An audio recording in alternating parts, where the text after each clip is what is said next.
The following is yet another high school sports presentation brought to you by the high school sports leader in North Texas, 92.1 FM KXEZ, the Possum. The Rowlett Eagles are on the air, and they're taking on the Sachse Mustangs. Sachse 2-2, Rowlett 1-3, but both undefeated in 9 6A district play. Welcome, everyone. This is Ethan Herrera along with Scott Powell, 92.1 FM at KXEZ. We're coming to you from Homer B. Johnson Stadium in Garland, Texas. A great one set for you. Homecoming for Rowlett and one of the biggest rivalries in the DFW area. Coming on the way is our We Will Win show, Rowlett Eagles We Will Win show, presented by Certified Foundation with Coach Derek Alford. We'll hear from him next on 92.1 FM at KXEZ.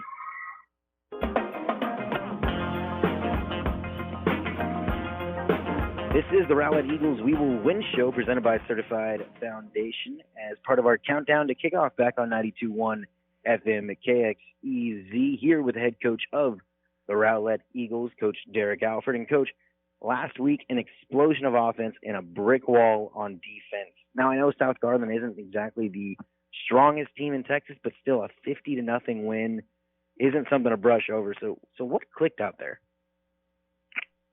I just think getting the kids to stick to the process and believe in it, which is hard after you lose your first three. But I think, every week we get a little better at practicing and preparing. And I think that's the key, and the team we're playing is, they're down a little bit, but it came at a really good time for our kids and gave us some confidence going into, our rivals. Yeah, especially after 0-3 in non-district play, but that's a great win. The team got better and better, especially the defense. I mean, we know about the D1 commits and the all-district guys like Ibuku Okeoti and Ja'Cory Brown, but a big game from Joseph Brox, Donovan Moore, and really the entire defense. So what makes those guys and this unit potentially so dangerous? Well, I mean, obviously it takes talent, but I think the big thing is they're getting more comfortable with their scheme. Our coaches, Coach Campbell, our defensive coordinator, and all the guys that coach defense, they are starting to understand exactly what our kids are capable of mentally and physically, and the kids starting to know our scheme better. So I think that's a huge part of it. I mean, everybody knows how talented Michael and Ja'Cory are, and they're what gets us going. But those other guys at the linebacker level and the secondary level, they've all just grown by leaps and bounds every week. And the main reason is because our coaches are coaching hard, but our kids are believing in what we're telling them, and they're being coachable. Right, and that's not to discount the offense from last game. It was outstanding. 530-plus total yards. James Okolo accounting for over 400 of that. He was absolutely lights out. 3 touchdown passes, 2 rushing. What can be attributed to the type of improvement Okolo has shown behind center and as well as the receivers getting in sync with him as well? Yeah, it's just practice because before Harris got hurt, he was only getting a few reps at quarterback, and he was working at receiver. So now that he's full-time, he's gotten a whole lot better, and I expect him to play even better than he played last week. Will he have the stats that he had last week? I don't know because we're playing a really good team. But he's getting better. He's getting comfortable at what he's doing, and that's the whole key, is being comfortable and being able to play fast without being in a hurry. This is the Rowlett Eagles We Will Win show presented by Certified Foundation as part of KXEZ's countdown to kickoff against this rivalry week game, Sachse and your Rowlett Eagles. Moving ahead, Coach, to this week, your team takes on one of the more explosive offenses in the district, led by quarterback, of course, Alex Orgy, a Virginia Tech commit, and also last week's North Texas area Offensive Player of the Week, accounting for 8 total touchdowns. He's the whole package. What's the mindset for you and your players regarding him and the Sachse offense? Well, I think obviously he's extremely talented. I'm not taking anything away from him by any stretch because he's a great player. But to me, what makes them so good is their offensive line. They do a really, really good job. They're well coached. They're good at their scheme. They have answers for when you do certain things. And to me, that's what makes them go. Any quarterback as talented as that kid, he deserves all the accolades he gets. But that offensive line they have is no joke. I think we've been watching Sachse for the last 6 years, and to me, this is the best coached Sachse team that I've seen all around, special teams, defense, and offense, that I've seen in the last 6 years. Well, that offensive line is going to be a test for Ja'Cory Brown and Michael Ibuku and Okeode, who are obviously we just talked about the anchor for your defense. On the offensive side of the ball for you this week, the run game for you, Coach, hasn't quite been the same since week 1 against Waxahachie. Over 5 yards a carry in that one, and then under 3 the next 2 games. See, both yards and average shot up last week, obviously, in the blowout, but what's it going to take to get the ground game going in this one, if that's even part of the game plan? It's always a part of the game plan, and as soon as we get that part rolling and getting it to where we're competitive in the run game, everything else is going to take off. So we focused on it all week. Coach Farrell's done an outstanding job because we've got a lot of kids playing. This is their first Friday night football where they're starters and they're the guys. So we're very, very young. Even our seniors that are playing right now are very, very young up front. So Coach Farrell has done a great job. He works them hard every week, and they're getting there. We're meeting every morning with them, so they're starting to understand the scheme and they're comfortable with it. So I'm excited to see what we do this week because obviously we got better at running the ball last week, and I think it's going to show itself again this week. Well, Coach, we talked about it a little bit off air, but a big-time, greatly anticipated game tonight. Just the second game of district play, but the winner will have an early season tie for first place with the winner of Garland and Naaman Forest, when it's all said and done this week. It's a huge rivalry game. Everyone's coming to town. How's the atmosphere around the team throughout the past week, and how meaningful is this one tonight? Well, it's real meaningful because we're so close together. When Garland being a choice district where kids from middle schools can go wherever they choose, it's huge for our program. Our kids understand the importance of it, and we've had a great week of preparation. Are your guys, have you noticed anything different between their behavior all week long? Is there a certain feel on the field during practices, maybe in the locker room, that they're getting kind of pumped up for it? Yeah, for sure. It is homecoming for us. This is the only Friday game that we have all year that's a home game. So it was our only choice for homecoming, but it was a good choice because our kids like playing these guys and they like playing us, and it's a big deal with this part of Garland for bragging rights. So we're excited about it. We've had really good practices, which is the whole key. Your preparation is always the key, and we're trying to stick to the process and preach the process because that's how you succeed in anything in life is sticking to the process and sticking to the fundamentals. Oh, absolutely. I know we're all excited to get this one rolling. Coach, thank you for your time as always, and of course, good luck tonight. Hey, I appreciate y'all. Thank y'all so much. I run a first-rate program, all class. The Rowlett Eagles, Miss Blakey, our principal, we all really appreciate what you guys do for us. Well, absolutely. We appreciate y'all. And that is the Rowlett Eagles We Will Win show presented by Certified Foundation. When we come back, we will preview the Sachse Mustangs as part of our countdown to kickoff on 92.1 FM KXEZ. Back here on 92.1 FM at KXEZ, getting ready for this 6A matchup, this district matchup, where the winner is going to be in a tie for first place in District 9 6A. We'll talk about the Sachse Mustangs. I'll bring in my partner, Scott Powell. And Scott, these Mustangs, they're no joke. They got a great offense, and they've been one of those teams that is top of the standings the past year or two. Yeah, great tradition. They've only had one head coach, Red Barron's, in his 18th year of the program, 18 years old. First 7 to 8 years, they struggled just like any brand new program, and finally made the playoffs for the first time in 2011. And from 2011 until now, they've made the playoffs 9 out of the last 10 years, 5 district championships, 4 undefeated district championships. A lot of times it's come down to these two teams for either a playoff spot or the district championship. Sachse's been in the playoffs 9 of the last 10 years. Rowlett's been in the playoffs 14 of 16 years, including 8 of the last 11. So this is always an important game. In many years, these have been the two best teams. Sachse 8-3 in 19, 8-4 in 2018. They went 12-1 and made it to the third round in 2017. That was their furthest advancement in the playoffs. So now their next step for Sachse, now they're in the playoffs every year. They want to try and go a little bit further, as the third round, again, is the furthest they have ever been. This year, a lot of offense, just like always. They're always known for their offense. Listen to their scores. Lost to Coppell, a very good Coppell team, 42-28. Beat Red Oak, 64-42. Listen to the scores. Lost to Braswell, 38-28, and then beat Lakeview last week, 56-27. They average 44 points a game, 23 first downs.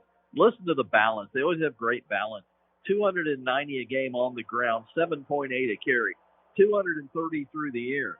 That's second in rushing in the Metroplex and 14th in passing in the Metroplex, and they're fourth in total. Sachse has won the toss. Deferred at 520 yards a game.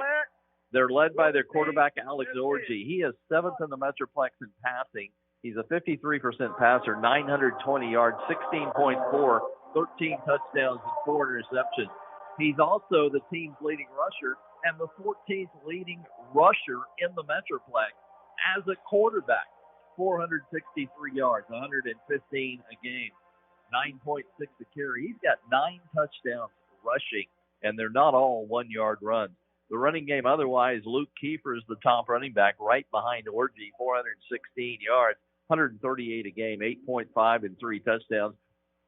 R.C. Reeves, 5.5 a carry, 64 a game, 259 yards. Boy, they can really spread it around to receivers. The average per catches are outstanding. Jet Creel, 12 for 179. He's tied for second in yardage, but first in receptions, 14.9 and 3 touchdowns. Cameron Gladney, 10 for 185. He leads in passing receiving yardage, 18.5 a catch, is second best on the team with 2 touchdowns. Jamari Harris averages 19.9 a catch, 9 catches, 179 yards. As you can see, there's a lot of big play receivers. And if that wasn't enough for you, Khalik Lockett only has 4 catches, but averages 37 yards a catch for 150 yards. So they are loaded offensively. Defensively, they're struggling this year. They're allowing 37 points a game, 307 yards through the air per game, and a total defense of 475. So they need to clean that up, especially once they're probably going to make the playoffs. It's almost a given, especially with 4 teams going. But when you get to the playoffs, you're going to start playing some defense. So they've got to kind of clean that up during the year. But there's all you wanted to know about Sachse. Let me mention the series between these two teams. This is the 18th meeting. Rowlett leads the overall series 11-6, but Rowlett won the first 8 games while Sachse was developing their program in the early days. Since then, Sachse's won 6 of the last 9. There's been a lot of close games in this series, 2-point margins the last 2 years, and scores up in the 80s, total points in the 80s the last 2 years. 3 of the last 4 games have been decided by 7 or less points. They've averaged between the two of them 85 points per game their last 2 meetings. And since 2011, when these two teams get together, they average 70.5 points scored in the game. So what do I look for tonight? High scoring and close. Absolutely. 56 points for this Sachse team last week, 50 points for Rowlett.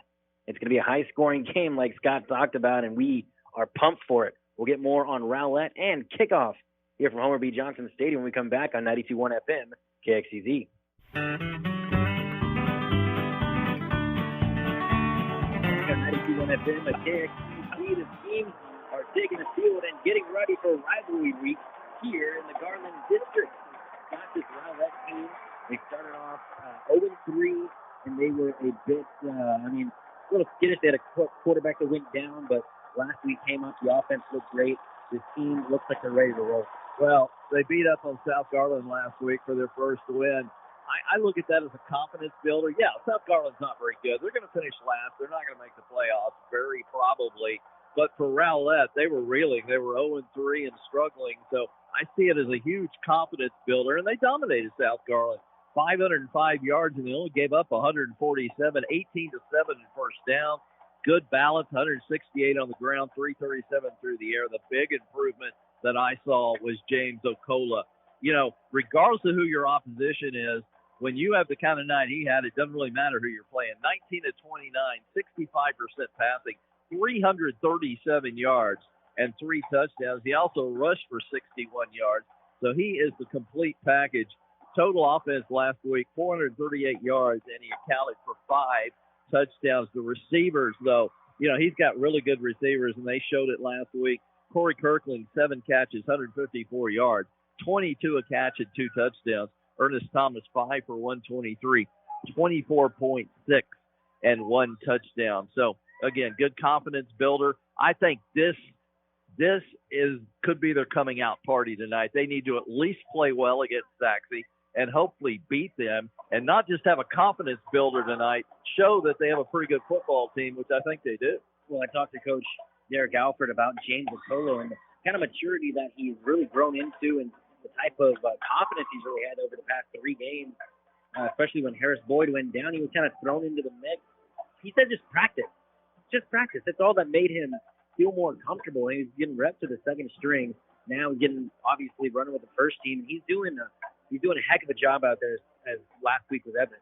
Sachse is going to Rowlett's going to receive the opening kickoff. Do you see the coin flip? Yes, Sachse won, and they elected to kick off. And here we go. And we are underway. A high kick out, caught at the 15-yard line on the run to the left side, now right up the middle, and finally brought down to the 25. On for that return was Tajay Labrera. We will see what we saw to be a dangerous offense last week, led by James Okola, start of the year as a second-string quarterback, and now running the offense for this Eagles team that's flying high after last week. Don't forget, if you can't get us here at 92.1 KXEZ, go to TuneIn Radio, KXEZ.com. You can hear us anywhere in the world. So let your out-of-town friends and family know that you don't have to hear us on 92.1 to hear us. Just tune in our stream. And we stream and broadcast all the games right here on KXEZ. Right into the ball game to start things off from the left hash mark, going left to right. Okolo drops back calmly, fires a slant, and just behind his receiver, Kirkling, who had a day last week, and incomplete, bringing up 2nd and 10 from the 25-yard line. Deep slant by Kirkling. He had a step on the defense, a couple of defenders. Perfect pass probably would have been completed, but it was slightly behind Corey, and he couldn't get his hands on it. Good protection, good play action into the line there, and a good pocket for the quarterback. Shotgun now, trips out the right side, left hash mark. Lone receiver to the left side is Ernest Thomas.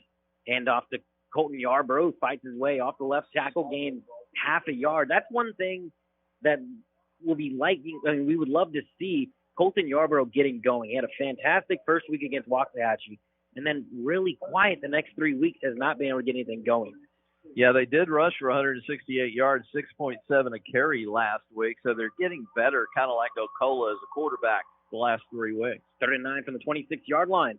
Screen pass out to Trey Long, gets a front block, gets a few yards, pushes his way to the 30-yard line and gains 4 on the play, but that'll bring up 4th and 5, looking like a 3-and-out for Rowlett to start the game. Yeah, 3 receivers over here, and you got to, on those quick hitch screens, all 3 have got to get their blocks, and one of them, I won't mention who it was, got no block at all, and that's the kid that made the tackle and kept him short of the first down, forcing the punt.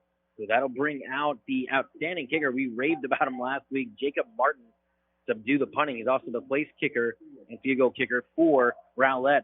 Low snap, he juggled it, ball's on the ground. Martin just trying to get out of there and knocked down. Big mistake on special teams, and that's going to pin Rowlett and their Rowlett defense deep inside their own 15.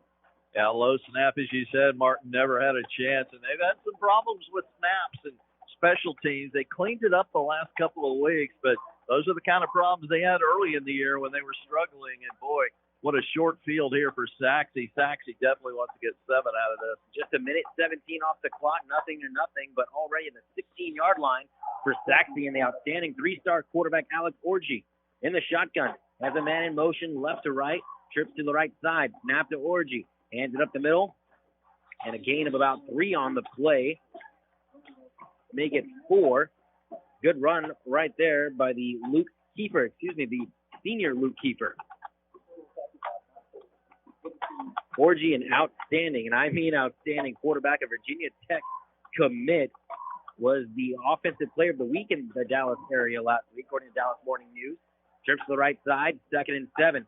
Up the middle again, off to the left side a bit for Kiefer, and a gain of about 3 on the play on that one. Nothing fancy, just quick little fullback dives right over left guard. Same location, same result. Good defense from Rowlett. This is a huge play right here. Could be a 4-point play because they might go for the field goal if they can't get the first down. Right now, it'd be just a 25-yard attempt. Trips to the right side, Alex Orgy in the shotgun. Quarterback keeper, off the guard, has some space. 5, touchdown, Sachse. And that's what Alex Orgy does. He can run the ball just like any other, but man alive, he just had a huge hole, walked right through in the pregame. Coach Derek Alford talked about this offensive line, and right there, they showed they can push the ball up. And did you notice where he ran it? Same location as the other plays, right over left guard. This was a gaping hole. I'm not sure he was touched. Alejandro Alvarado on for the extra point try. Up and good with 9:46 on the clock in the first. Quickly, it's 7-0. Sachse Mustangs over your Rowlett Eagles on 92.1 FM, KXEZ.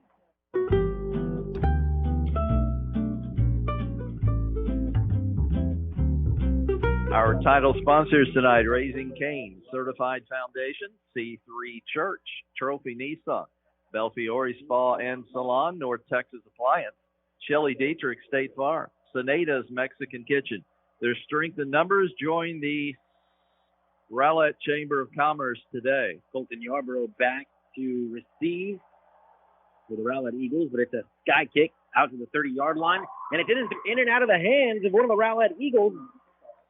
The ball is on the ground, a scrum for it. It looks like the Eagles did fall on it, and yes, they did. Scary plays on back-to-back special team plays, but the Rowlett Eagles will take over around the 40-yard line with their second possession, already down 7-0, 9:41 on the clock. Here in the first quarter. Not a good start, a very shaky start for Rowlett. Now they just need to settle in, maybe move the chains a couple of times. You don't need to score here. Just settle in and show that you came to play. Bacolo with Yarborough to the right of him in the shotgun. 2 receivers on either side. He drops back. Bacolo moves out to the right side. He's got Kirkland at the 50. Past the 45 and down near the 40 in Sachse territory. Mark him down to the 41.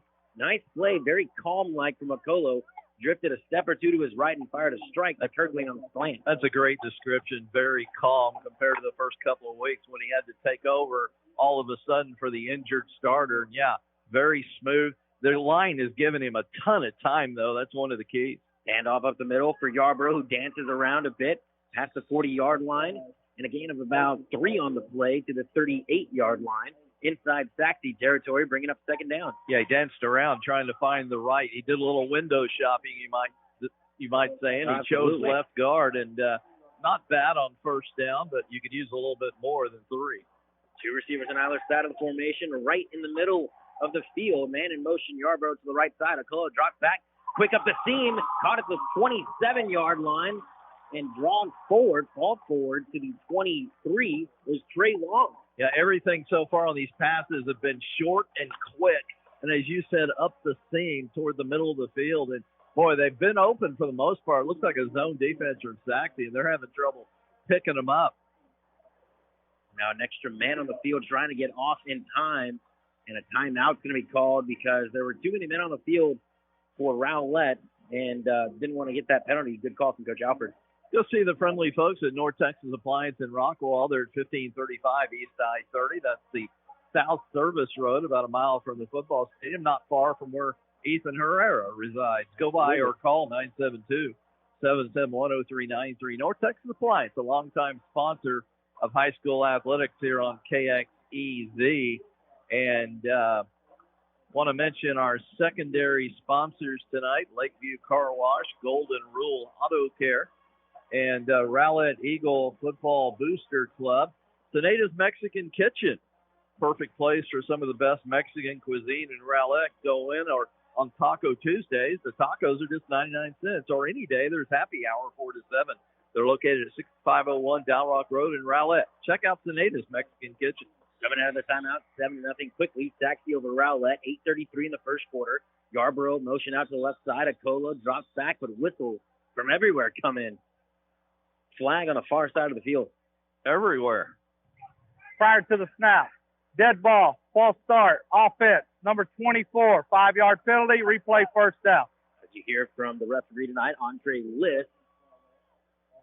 First penalty of the game, pushes them back 5 yards. Tony McLean's the umpire, head linesman Andrew Fulton, Brent Wilson, the line judge, Kevin Williams, the back judge, side judge Garrick Fisher, Cody Clower is the field judge.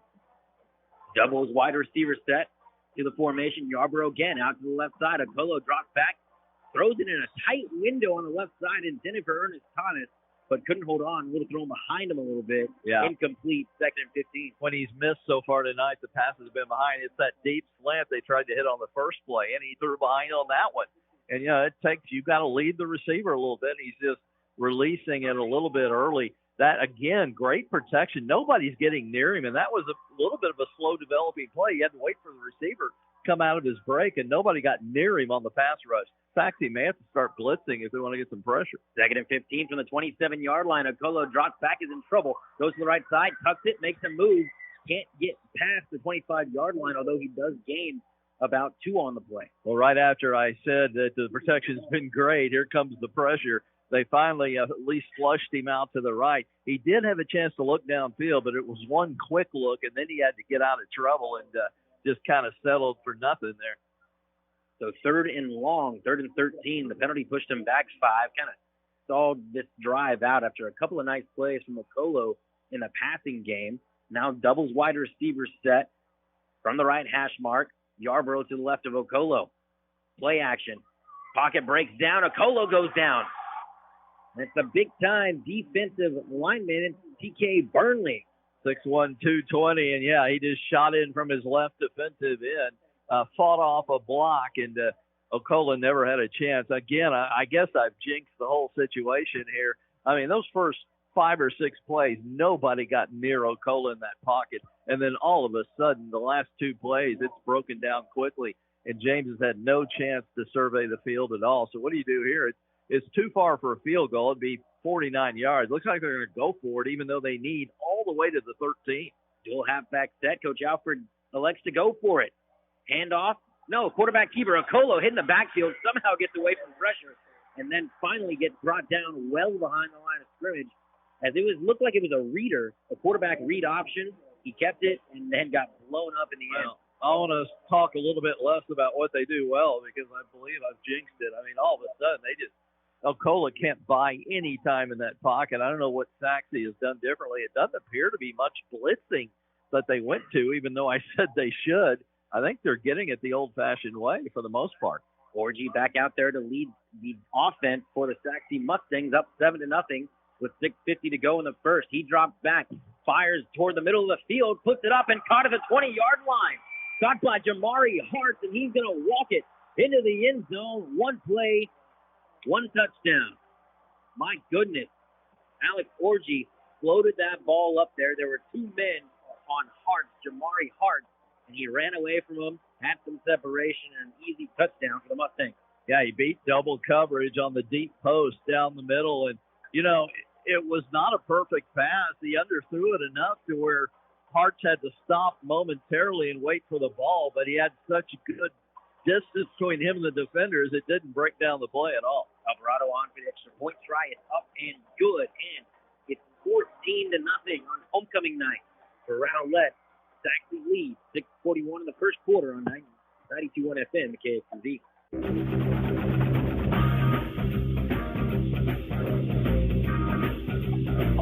92.1 FM, KXEZ, 95.3 The Range, KHYI, are deeply rooted and invested in North Texas. We thank you for your listening and your support. We'd love to have you as a sponsor. Call this number, 972-251-0725. Again, 972-251-0725. Great way to reach your customers. It's very affordable. 972-251-0725. Fair catch fielded at the 30-yard line by Ernest Thomas, and Rowlett will take over. Try again on their third possession of the ball game. We got a great halftime guest coming your way on the Raising Cane's halftime show. A legendary player here at Rowlett High School, Damontre Moore. Do you remember that name? He's probably the best defensive player to ever play at Rowlett. They've had some good ones.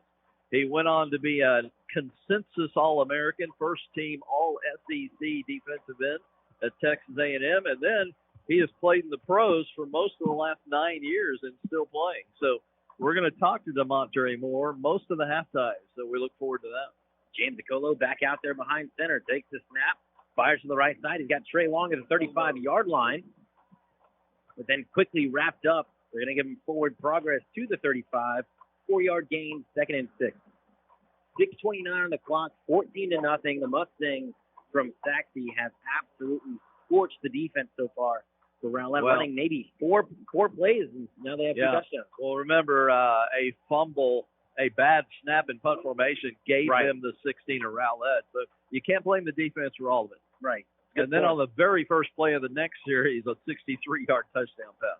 McGallion in as the tight end on the left side of the formation from the right hash mark. And a timeout. Timeout right on the field for Saxon. Coach Red Barron, 14-0, 6 minutes to go in the first on 92.1 FM KXEZ.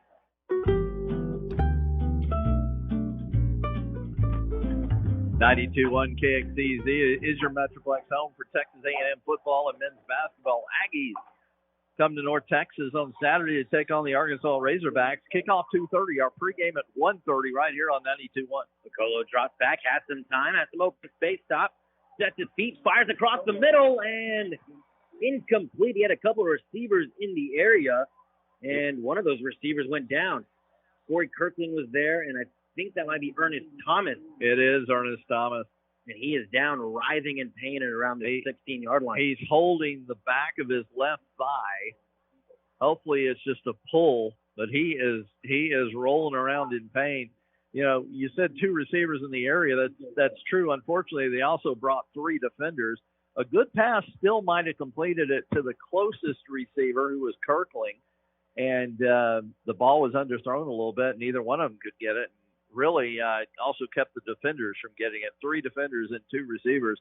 Thomas is still down. It did look like he pulled up just a bit. Obviously, I'm not going to speculate on what's wrong with him, but it looks like a leg injury, and it's a big loss if he's not able to come back. It doesn't look like he will be able to, the way he's moving. But yeah, he and Kirkling have been a great 1-2 punch. I mean, he was an all-district wide receiver, first-team all-district wide receiver last year. 16 for 273, 17 a catch so far this year, and he is coming off with a slight limp.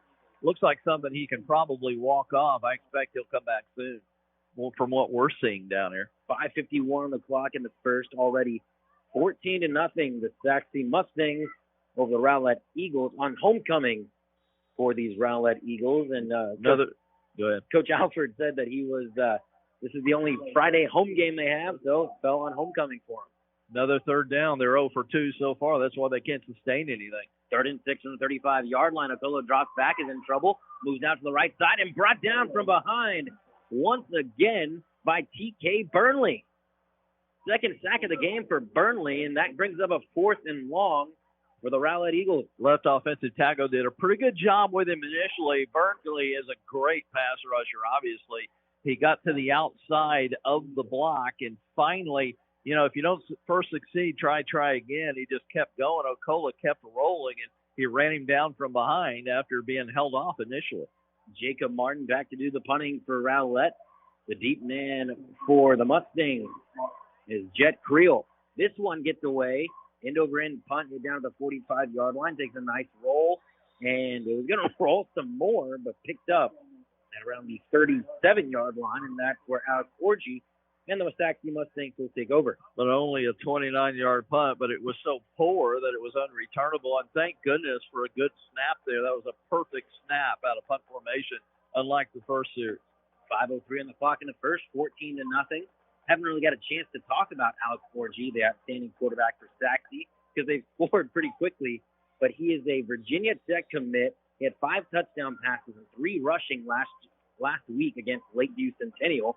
He takes the snap on this one. Quarterback keeper out to the right side, tries to break the corner, and is tackled for a loss. Nice play on the left side of that formation by Michael Buku and Okeote. Yeah, Orgy never had a chance to turn the corner and face it up the sideline because he couldn't even get to the edge. Orgy is one of those guys. Freshman year for him, he was at Rockwall. Then went to Bishop Lynch sophomore year. And then junior year for him last year, became the quarterback of Sachse, transferring over there. This one thrown out to the right side, caught on the right sideline by Jet Creel. And miscommunication between Orgy and his running back. Well, he just bumped into R.C. Reeves, who was back there as his personal protection, and he kind of got in the way, bumped into him. It's amazing he got enough on that ball to get it complete for the short gain. 3rd and 5 for Sachse. Let's punt it away if they can't get it. 4:10 on the clock, 3rd and 5 on the right hash mark, going right to left, trips out to the left side. High snap for Orgy. He moves down the pocket to the left side, rolls to the left, throws it, and had a man open, wide open, but in and out of the hands of Elijah Ames, the 5'11", 170-pound senior. That'll bring up a 4th and 6. Great job by Orgy to move the pocket to his left. Now, that's tough for a right-handed quarterback, throwing on the roll to his left, but it was a strike. Great mechanics, just a perfect pass that Ames should have caught. Ames was open, but he dropped it. 4th and 5, they're going to go for it. Sachse in the shotgun, try to get the Rowlett Eagles to jump offside. Yeah, I think that's what they're doing. Now he drops back, and it looks like he'll punt it away. A lot of quarterbacks have become punters because of this. Orgy with the end over end, hit down to the 20, nobody back there. If they can catch this for the end zone, and they don't. Had a shot to grab it before it was down. They're going to say he's down at the 1-yard line. Yeah, his body continued into the end zone, but so did the ball, by the way. Boy, here's our replay on the big screen. How can you possibly say this is down at the 1? Watch the body and the ball. I mean, the ball is in the end zone. That is so wrong. It's ridiculous. And we just saw the replay on the big board. And, man, Rowlett's not happy about it. Coach the field position different. Yeah, now they realize, guys, that's terrible. And the referee, they got overruled by some of the other officials. But how they ever thought that even began to be a touchback or not a touchback is beyond me. Coach Alford down the sideline was very animated, and they do indeed get the touchback at the 20-yard line. One thing about lining up in shotgun and then trying to draw them off and then dropping back and punting it, usually the defense will not put anybody back. So because of that, a low-line drive kick became a 57-yard punt into the end zone because they didn't put anybody back. I've always wondered why they still don't put somebody back, because it's pretty probable they're going to punt the ball away that in their own territory in that situation. Well, Rowlett will take over with 3:47 in the first quarter, 14-0. Sachse over Rowlett. Okolo's quarterback keeper all the way. Sweep out to the left side, and nothing on this one. To the 20-yard line. 2nd and 10, maybe a gain of a yard it looks like now. 2nd and 9 from the 21. Never had a chance, really. And Okola, he's not the quickest guy in the world. He's a good runner in the open field, a smart runner. But, you got to have speed to beat that Sachse defense at the sideline, especially the short side of the field, and he never had a chance. Well, you've seen over the past few games, especially since that Plano game, week 2, the emergence of James Okola and the improvement as he takes this one, drops back, looks to the right side, fires right, and had a man open. It was Kirkling, but missed him, bringing up 3rd and 9. Well, part of the problem is Krasnicki, Albion Krasnicki, 6'2", 270, defensive tackle, was right in his face and put a hand up in his face. But I'm not sure that James even saw the receiver. He's lucky it wasn't picked off. But that pressure from Sachse has really increased since the opening possession of this game. And now Okola just can't find any openings back there. 39 from the 21-yard line. Okola moves out to the right side, fires to the far sideline. It's Kirkling, but he couldn't call it in. 4th down, incomplete pass. I like the play call because how do you get rid of the rush? You don't wait to move the pocket when the pressure comes. You sprint out to the right from the snap, and that's what he did. He took off immediately and looked downfield, had a receiver, but threw it in the turf. Not a good pass, but that's what you do. You start sprinting out and rolling out from the very beginning and don't wait until you're in trouble. Absolutely. Jacob Martin back out there to punt for Rowlett. Jet Creel to receive for Sachse.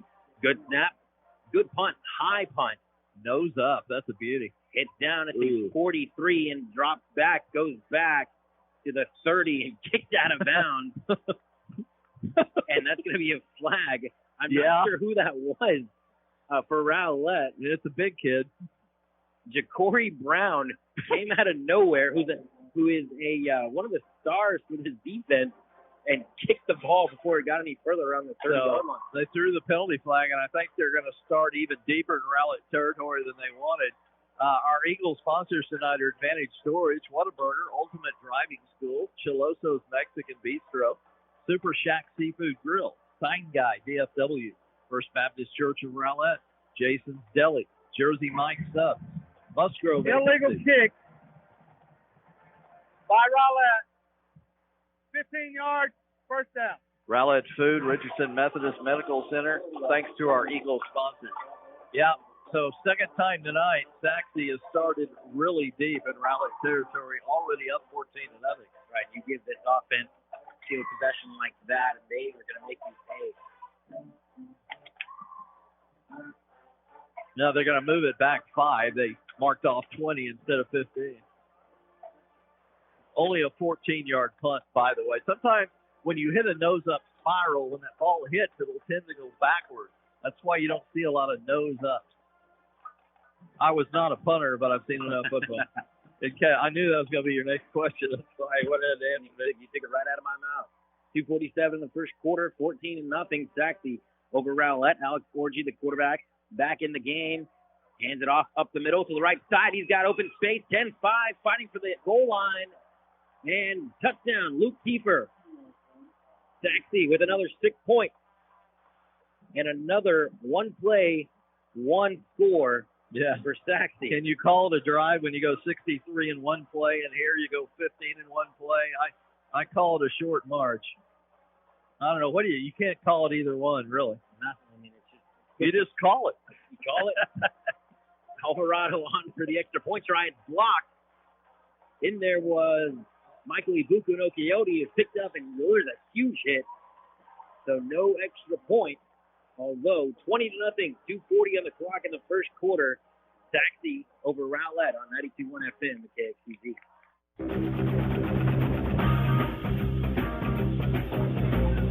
Kickoff out to the right side and down the sideline, and my goodness, Sachse recovers. It was headed for the sideline and stopped short of the sideline. Exactly. Colton Yarborough was trying to make a smart play, and instead of picking it up, let it go out of bounds so they get the penalty. But it just stayed there around the 14-yard line, and Sachse recovered in another big-time starting field position and a big-time mistake. This is starting to remind you of the Plano game, for Absolutely. instance? This is even worse of a start than the Plano game when they lost 61-7. It's almost a mirror image of it, especially in that first half. Orgy back out there, drops back from the right hash mark, throws to the middle, and in and out of the hands. It was tipped by Donovan Moore, I do believe. Maybe it was Joseph Brock, actually. Actually, it was Jordan Ellis. Oh, number 5. Wrong on both. But just keep guessing. You would have gotten there eventually. A nice play by Ellis to knock that ball away, bringing up 2nd and 10. This is a huge play because the receiver was open 3 yards behind him. It was slightly underthrown, and he had to reach. I mean, he barely got his fingertips on that, or it was an easy touchdown. Quarterback had gotten a little more air under the ball. It would have been a simple touchdown. 2nd and 10 from the 14-yard line. Man in motion. They hand it to Reeves. Reeves, 10-5, touchdown. Sachse once again gets into the end zone in the first quarter. It's 26-0, pinning this extra point. This offensive line is just killing them up front. All these long runs are between the tackles, right guard and left guard. The strength of this line appears to be centers and guards, and they are just killing them with simple handoffs. Extra point tries this time. Up and in. 27-0, folks. A lot of ball game, but my goodness. 2:25 on the clock, first quarter. Sachse over Rowlett on 92.1 FM at KXEZ. Back on 92.1 FM, Joseph Brock to the house off the kickoff. He fielded at the 20-yard line, reverses field, and the crowd's going crazy here at Homer B. Johnson. Joseph Brock, who had a magnificent game last week, takes this one 70 yards, make it 80 yards, all the way for Rowlett's first touchdown of the ballgame. Did a great job. He cut it over here toward the near sideline and then cut it back across the field. Very well blocked, but you're right. Brox was really the player of the game last week, and wow, what a boost. This team needed something good to happen, and let's see if the defense now can respond to this, come out and get a stop. On special teams, no less. This one up and in from Jacob Martin, 27-7, 2:10 on the clock here in the first quarter. Sachse with a big lead, but Rowlett gets one back on 92.1 FM KXEZ.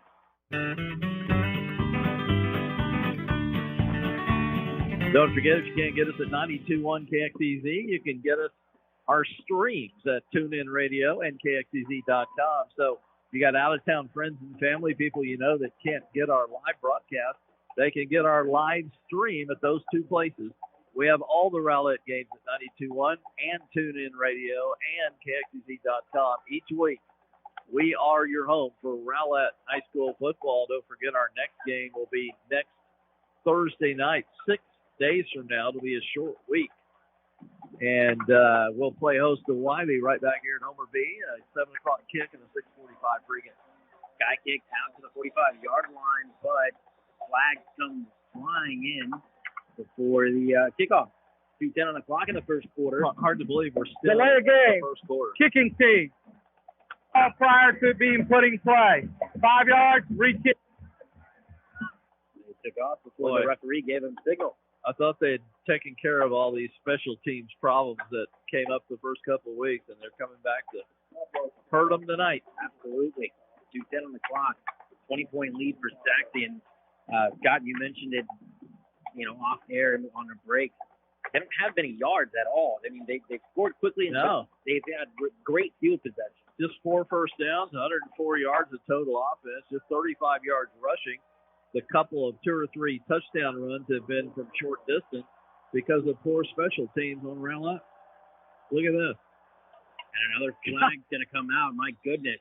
Folks, they're just not on the same page. They had 8-9 players rush up the field 10 yards past the line of scrimmage before the kicker ever kicked the ball. What happened was Jacob Martin was going to fake a kick to the right, and it should have been offside. Jack Kicking Hager. team. 5 yards to be added on to the end of the run. First down. And it should have been Jack Hager who kicked it off to the left side, but he didn't. And Martin was pretty visibly upset with him from our angle. Sachse's just going to take the football now. And they're going to start at midfield after the penalty. Could have been a lot worse if you asked me the way it looked. I miss the old days of football where they would just keep kicking it, not just give it to them at midfield. Right. I really don't understand the meaning behind this rule change. 2 receivers to the right side of the formation. Alex Orgy in the pistol formation. Snap it to him. Hand off to the left side. Big hole to the left. That's Kiefer. Kiefer fighting past the 45, past the 40. And a first down and a big gain on first down for the Sachse Mustangs. Well, good job of turning the corner around left tackle. And then there was one man there, Ja'Cory Brown, who had to make an open field tackle. And he just put a move on Brown and stepped inside of him and got an extra 5 to 7. A 13-yard gain to the 37. Orgy from the left hash mark, going right to left in motion. That's Joseph Lucernata. Play action, bootleg out to the right side. Ibuku Okeode on the run, chases him to the right side, and a beautiful catch inside the 5-yard line. Jet Creel, touchdown, Sachse. Perfect pass by Orgy. He is the real deal. It was not bad coverage from number 8, Cam Gladney. He was beaten by about a step, but the pass was absolutely perfect into the corner of the end zone. I mean, he had a tight window to fit that into it, and it hit him in perfect stride. You couldn't ask for a better pass. He did that with a D1 commit all over him in Michael Ibuku Okeode. The kick from Alvarado is up and good. Another quick strike for Sachse, and they have 34 first quarter points. They lead it 34-7 with 1:33 in the first quarter on 92.1 FM KXEZ.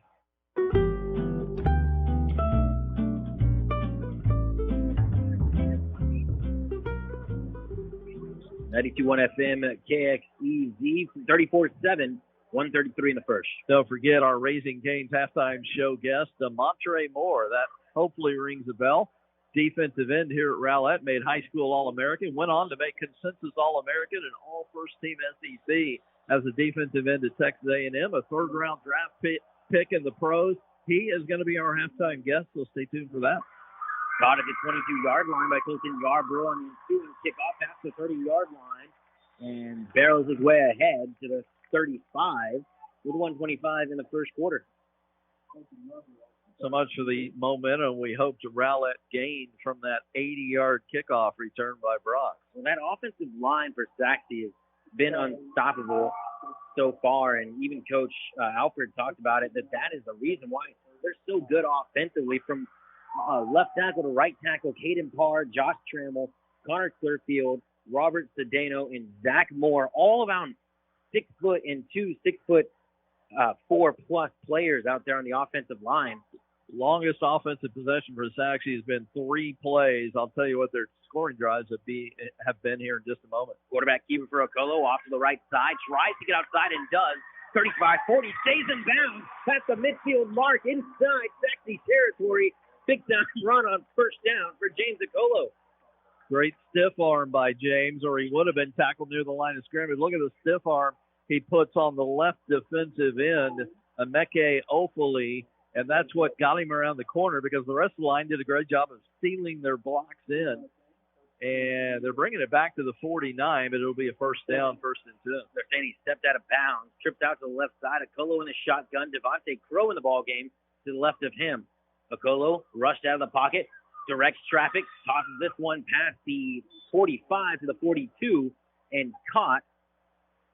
Nice play on that back end to make something happen for Okolo. That was Trey Long with the reception. And again, at the snap, he rolls it left to avoid any pressure, just an immediate moving pocket.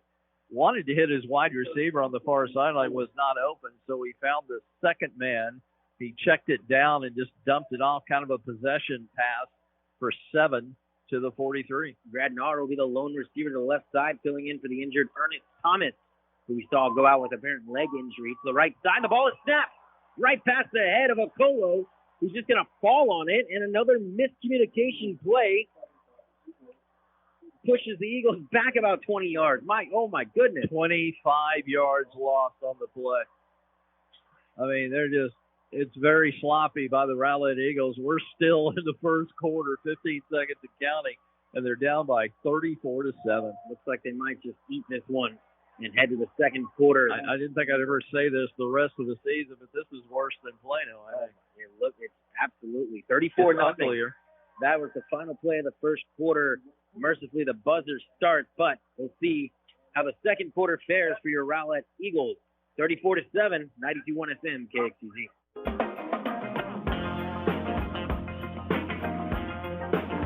Our title sponsor for Eagle football, Raising Cane. Their strength in numbers. Join the Rowlett Chamber of Commerce today. Certified Foundation, C3 Church, Soneda's Mexican Kitchen, Shelley Dietrich State Farm, Trophy Nissan, Belfiore Spa and Salon, North Texas Appliance.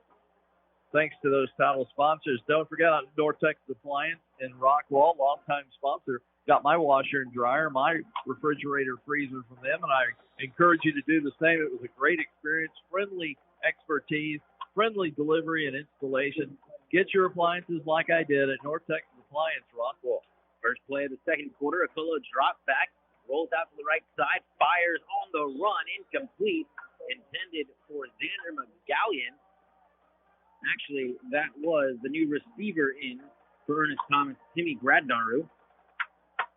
And that'll bring up a fourth and extremely long, 4th and 29 from their own 32. After a big play to start the drive, looked like it got some momentum for the Eagles.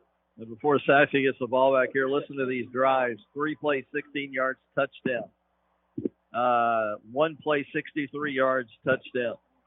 Then they had to go 1-2-3 punt, more in a moment. Martin gets this one away. Fair caught at the 37-yard line, making it a 38. And Orgy and the Mustangs will take over there. 1 play, 15 yards, touchdown.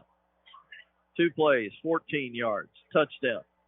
2 plays, 50 yards, touchdown. Again, their longest possession of this game was 3 plays because they score so quickly. 34-7. Sachse over Rowlett with 11:47 in the second quarter. Shotgun for Alex Orgy. Dual receiver set. He dropped back, lost this one toward the sideline, and broken up by Joseph Brock, who is quickly becoming a staple of the Rowlett defense. He's the star of the team the last 2 weeks. Great job there. He had good coverage from the get-go. It was a pretty good pass, maybe slightly underthrown, but Brock's got position. He got between the receiver and the quarterback and almost had a chance of picking that off. Joseph Brock had an interception for a touchdown last week. Had the special teams touchdown just a minute ago that accounts for the only offense for Rowlett. And a lot of good coverage plays and coverage last week. Absolutely. Man in motion left to right. Little shovel pass forward from Orgy to Gladney, and Cam Gladney fights his way for a 2-yard gain. Make it 2nd and 8 from the 40-yard line. 3rd and 8. 3rd and 8. Thank you. 11 and a half to go here in the second quarter. 34-7 the score. Sachse over Rowlett. Coach Red Barron talked about the leadership and maturity of Orgy over the past year. Said that he's a 25-year-old in a 17-year-old's body. That's how mature he is, and he's playing like it right now. In the shotgun for Orgy. Hands this one off. Reeves has a hole past the 50-yard line, past the 45 into Rowlett territory. Get the first down on 3rd and 8, and the chains roll. That's a shame because they had a chance to hold him on 3rd down and get only the second stop of the night. And my gosh, they made that look easy to pick up 22 yards that easily on 3rd and long. Be at the 38-yard line of Rowlett. Trips to the left side, to the right of Orgy is Reeves. He drops back, looks left, steps up in the pocket, fires, and complete. And a nice catch. My goodness. It was Luke Kiefer, if I'm not mistaken, to jump up and make a beautiful catch over a couple of defenders. Whistle was on the play. I'm not sure what hands he showed. He reached as far as he could to the cloud and just barely got it with his fingertips and held on when he got hit. It was a great catch on the stop route. 10:35, 1st and 10 from the 27-yard line. Orgy from the left hash mark going left to right.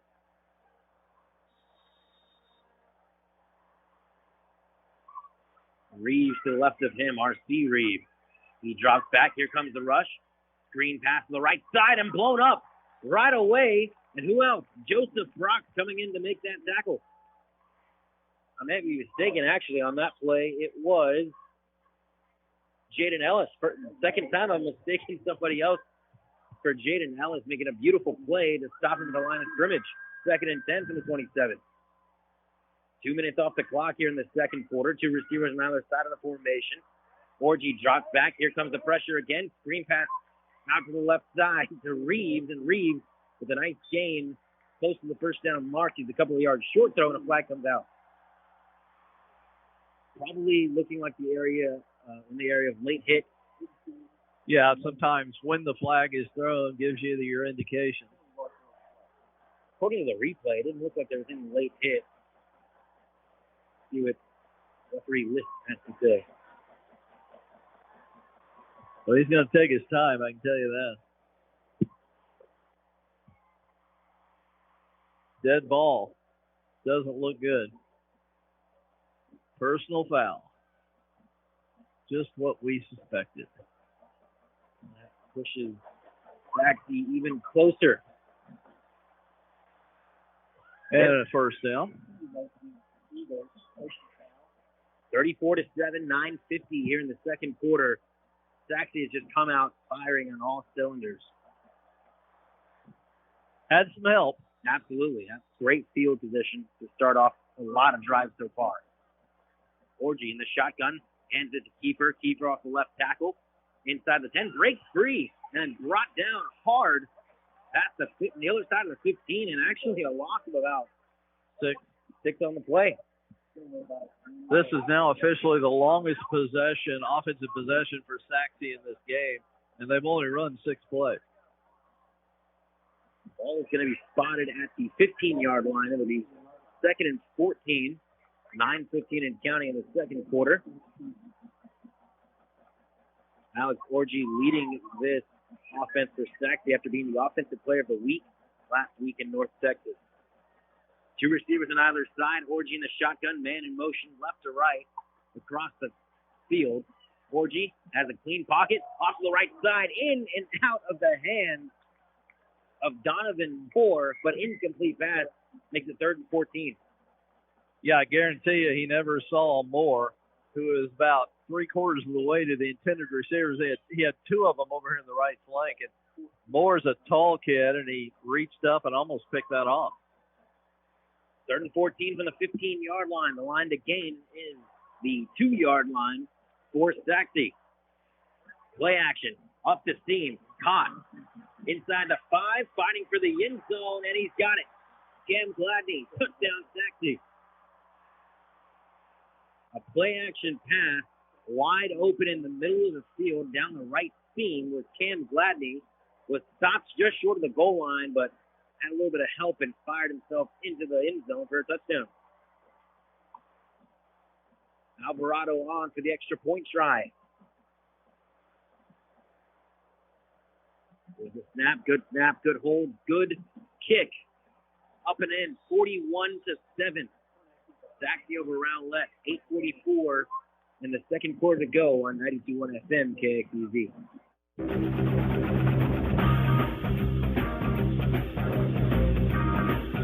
Back on 92.1 FM KXEZ.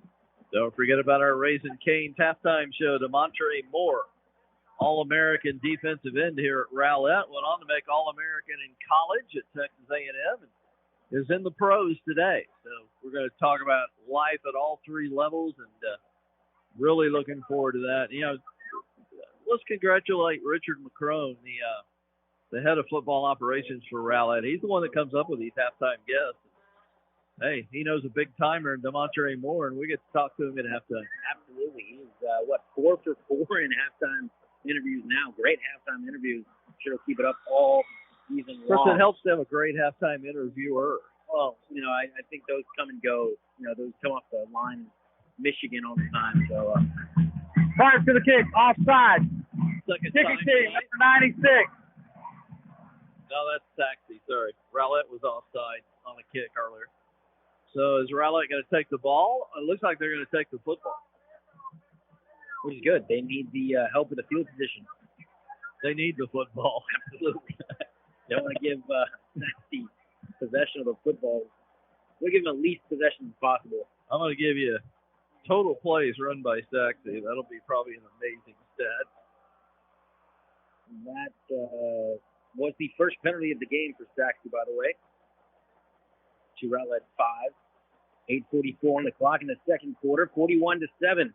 Yes, 41-7. Second quarter, Sachse. Sachse's run 20 plays of offense and leads at 41-7. 20 total plays.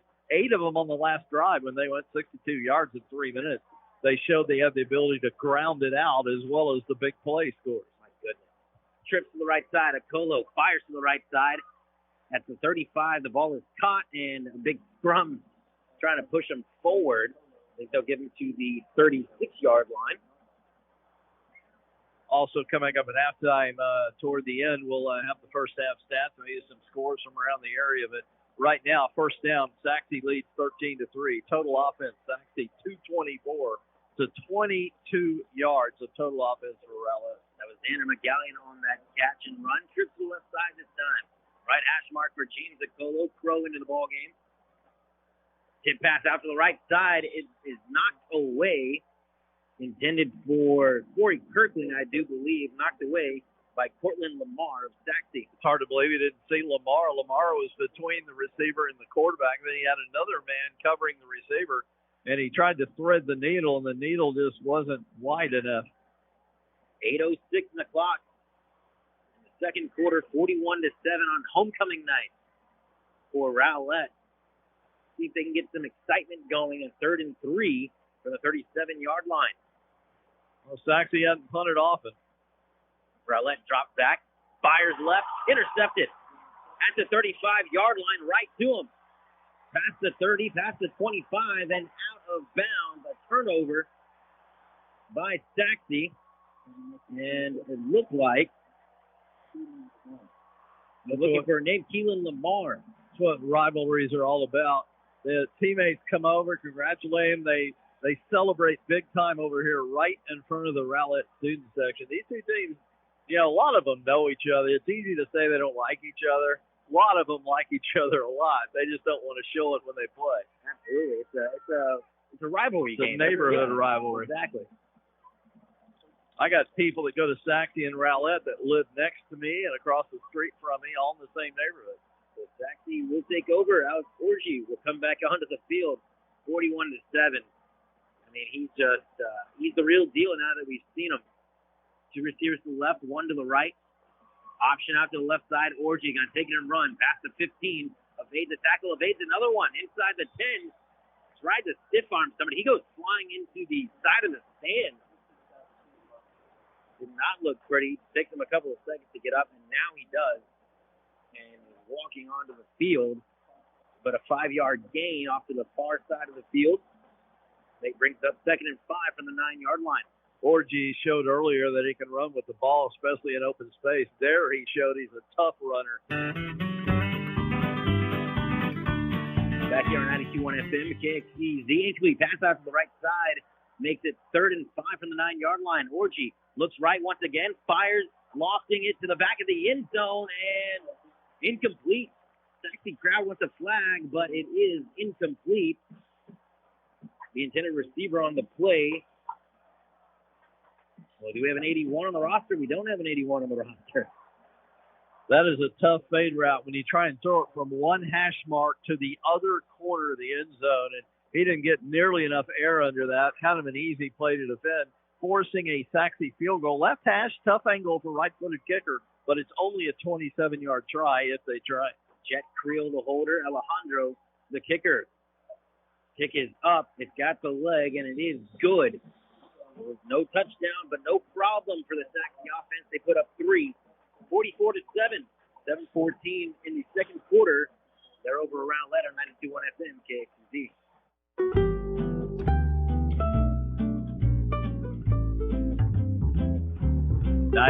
FM, KXEZ, 95.3 KTYI. The Range are deeply rooted and invested in North Texas. We thank you for listening and your support. If you want to be a sponsor, write down this phone number, 972-251-0725. Great way to reach your customers. It's very affordable. Just give us a call, 972-251-0725. Don't forget, we're also your home for Caddo Mills football.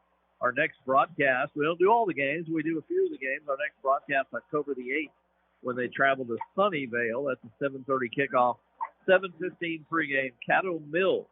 Good 4A football, along with Rowlett here on 92.1 FM KXEZ. Alejandro kicks this one off. Fielder at the 20-yard line, on the run, past the 30-yard line, and the ball is down. Ball is on the ground. But Rowlett recovers. That was Brock again, who had that touchdown return earlier in the first quarter. Luckily, was able to hold this one. 7:08 on the clock in the second, 44-7. The Rowlett offense will try to make something happen and give this homecoming crowd something to cheer about. Don't forget, we're also your home for the Texas Aggies as they'll play Arkansas in Jerry World tomorrow. That's a 2:30 kick. 1:30 pregame. We are your Metroplex home for Texas A&M football and men's basketball here at 92.1 FM KXEZ. A couple of good teams. Arkansas having a good year. A&M having a great year. Another timeout. Timeout for Coach Derek Alford and the Rowlett Eagles. 7:08 on the clock in the second. 44-7. We'll see you in 30 seconds on 92.1 FM KXEZ.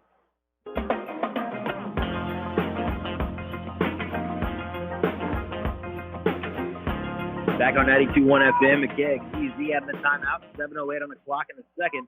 44-7. Sachse over Rowlett. Okolo in the shotgun. Snap pass out to the right side. That's Kirkling. Gets a nice block across the 45. Make it exactly the 45-yard line. Nice gain of 6 on the play, making 2nd and 4. With just under 7 minutes to go in the second quarter.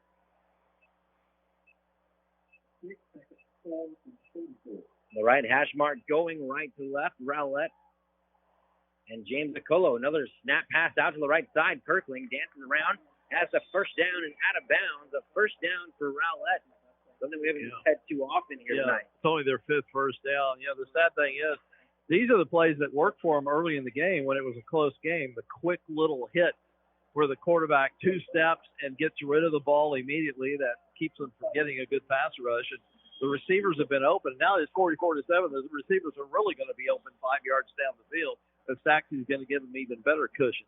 Piccolo out to the left side, fires this one. McGallion, Xander McGallion, who's been used a lot in that tight end role, makes the catch close to the first down mark to the 41, officially the 40-yard line.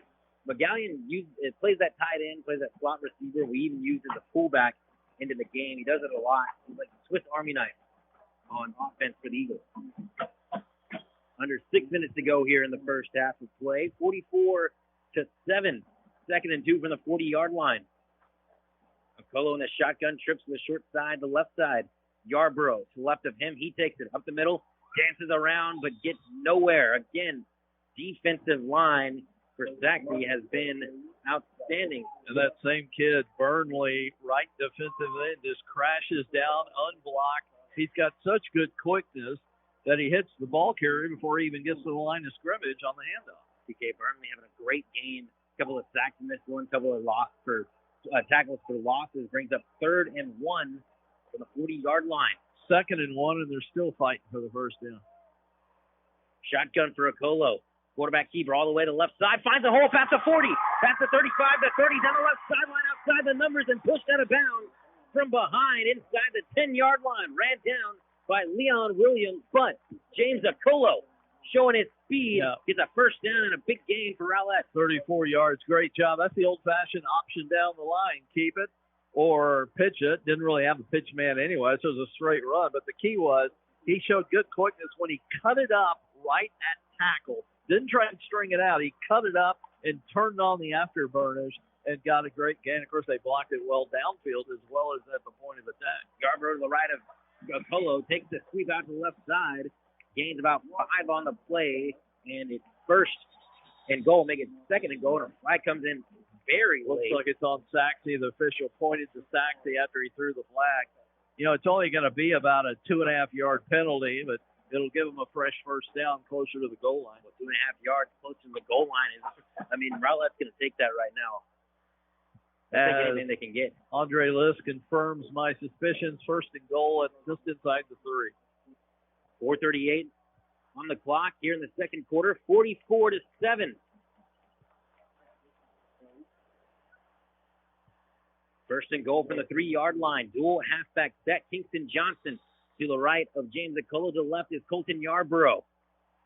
Tight end in the ball game. Fakes it. Tosses out to the right side and incomplete. And a flag comes flying in. Yeah, the defender is one-on-one. You're on the island in that corner. It's your classic fade route. So what the key is that the receiver faces inside into the body of the defender, and then at the last second, the ball is thrown to the outside. Kirkling tried to bounce off the defender and make the catch over the other shoulder. Unfortunately, the defender held him. He couldn't turn his body in. Good call, pass interference. Corey Kirkling has emerged as a number 1 receiver for Rowlett. The penalty comes in, and replay first down, basically, for the Rowlett offense. You know, I would run this a couple of times. You know, maybe a quick hitter right up the gut. Yarborough takes it right up the middle, fights his way, dives, touchdown, Rowlett. Obviously, I need to make the play call. Absolutely. Scott Powell calling it from the booth. Touchdown for Colton Yarborough. It's 1st and goal. Why throw it on 1st and goal at the 2-yard line? You know, try a quick hitter, at least give it one shot up the middle, and give the offensive line credit. Nice drive from the Rowlett Eagles. They fly into the end zone for a touchdown, and slowly they're going to try to climb their way back. The only way to do it. 6-play, 62-yard drive. Jacob Martin on for the extra point try.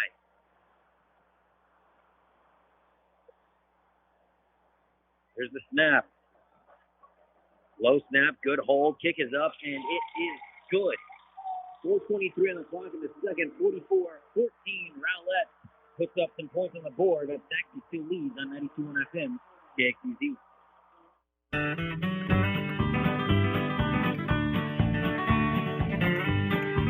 Back on 92.1 FM at KXEZ.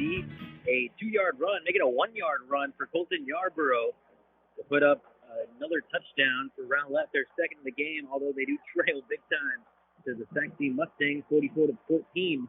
with 4:23 in the second.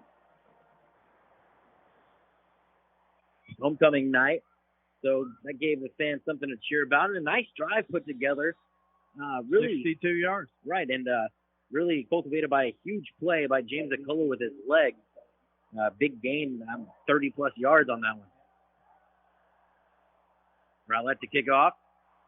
Sky kick out to the left side. Bearcat signal by Jet Creel around the 37-yard line. And Scott, I see you're shaking your head. And that's we talked about this for a year and a half now. About Dude, that kind of. I've been talking about this for 10 years. They finally made me take my soapbox home. They This do that sky kick and drives me insane. they do the sky kick right there. Everybody does it for some reason. I don't know why, and they lose about at least 20 yards, at least 15 yards of field position. Kick it deep. I mean, you know how many kickoff returns or return for touchdowns during an entire football season? Orgy drops back, fires to the left side, caught at the 50-yard line, and still barreling his way forward through tacklers. And my goodness, what a run after the catch by Cam Gladney, who's had himself a nice game. And they had trouble tackling him. Now we've got an extremely late flag. It's going to be some kind of unsportsmanlike conduct. I don't know who against. One of the Mustangs players was jawing at one of the Rowlett players. It's just going to be who was caught doing it. 4:14 on the clock, 44-14 the score here at Homer B. Johnson Stadium. Ethan Herrera with Scott Powell. Thanks for joining us on 92.1 FM. And here's your call on Sportsman against Sachse. Well, after a big play by Cam Gladney, that pushes him way back. And dead ball like this, Scott, is going to be from the spot of the foul, or are they going to start 1st and 10 from that area? It's from where he's tackled. Okay. Yeah, because it's dead ball. The play's over. Right. It'll be 46-yard line. 1st and 10, 4:15 and counting. I know what you're asking. Why isn't it 1st and 25? That's right. What's always bothered me. They don't do it that way, and I don't know why. Orgy play action, steps up in the pocket, evade pressure, at the first down, past the 45, still on his feet, down the left sideline outside the numbers, and just like that, they get those yards back on one play. Alex Orgy, I mean, he does it all with his legs, with his arms. It's really incredible to watch. He's 8 out of 14 for 139 and 3 touchdowns passing so far. And he's only got 12 yards rushing before that play. They've got over 100 yards on the ground. 2 receivers on the other side of the formation. Orgy in the shotgun. Hands this off to Reeves to the right side, who cuts upfield. That's Kiefer, actually, who gets a couple of yards on the play. Gain of 3, make it 2nd and 7.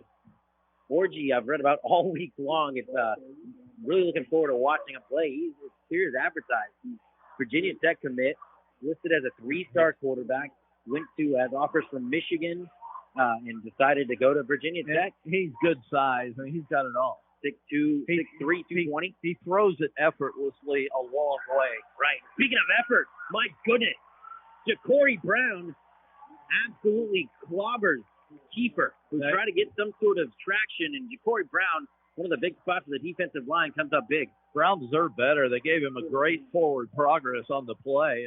Actually, no gain on the forward progress, but the hit was good. Bring up 3rd and 9 from the 33-yard line. Shotgun, Orgy. Play action, drops back, looks downfield, rushed out of the pocket. There comes Michael Ibuka Okeodi and fires this one to the sideline, incomplete. Orgy threw it into the cheerleading formation down the left sideline, bringing up 4th and 9. Yeah, good job of just getting rid of it. He could have easily been sacked, but you know, he's racing for his life toward the far sideline, and right before they were going to get him, he just tosses it out of bounds. Again, a rule that punishes the defense for making a great play. Defense deserves better than that. You ought to get you see my point? I can't stand rules that punish good play. Absolutely. That punish the defense for making a great play. Allows the quarterback to throw it into another county if he wants to. The soapbox must be here somewhere. 4th and 9, they're going to go for it. Orgy in the shotgun, drops back, looks right, going to tuck it, runs, no, fires to the right sideline, caught at the 22-yard line, and the ball is loose. Caught from the right side, the ball is loose. Good strip on the tackle. The ball was fumbled forward, so if Sachse recovers, they won't get the forward progress, although they do get the first down. You got it. That's exactly what happened. They'll bring it back to the 19, but it is a Sachse recovery. Jamari Hart caught that ball on the run, who had a touchdown earlier. Hart gets the first down for Sachse on 4th and 9. Orji hands this one up the middle. Luke Kiefer, 15-yard line, makes the man miss, and then tackled to the ground. Guess who? Joseph Brox again, that corner spot. You know, you see how Joseph Brox makes his presence felt seemingly on every part of the field, on any part of the field, and he's just the right corner. Now, if he was a safety, you understand, but to have that kind of impact as a cornerback, that's an outstanding play from Joseph Brox. We're under 2 minutes. Been a fast-moving second after a marathon first quarter. Sachse's got 2 timeouts left, so that's a lot of time, minute 50 and counting. They will get the ball back to start the second half. Remember that. They might take a timeout here. We're down to 5 on the play clock. They're just lining up. 2 receivers on either side. Orji in the shotgun, trying to call for the ball. They're not going to get it. Oh, there's 5 yards. They were totally unaware of the play clock. That's just inexcusable. First of all, I didn't see the sideline yelling about it, trying to get them to stop the clock. Oh, you're right. right. I think both places, the backfield and the sideline, lost track of the play clock. And with 1:32, they'll push them back 5 yards. It'll be a 2nd and 7 from the 11-yard line. 44-14, 1:30 and counting here in the second quarter of play. 2 receivers on either side. Kiefer, the running back, out motion to the left. Dropping back is Orji, rushed out of the pocket, coming from behind, and brought down. I don't know if he'll get credit for a sack, but down goes Orji 1 yard after the line of scrimmage. Officially get the yard, but it really was a coverage sack. He had time initially, was able to survey the field, rolling right. There were 2 or 3 receivers in the area of the end zone. Nobody could get open. Great job by the secondary of Rowlett. Uba Anyam, came from behind to bring down Orji with a minute to go in the second quarter. Down by 30 of the Rowlett Eagles. Orji stacked receivers to the left side of the formation. He looks left, wide open man in the flat, caught at the 10-yard line and wrestled down inside the 5 to the 4 on that catch with Austin Phillips, his first catch of the game. 44 seconds on the clock after the first down. It's 1st and goal from the 4.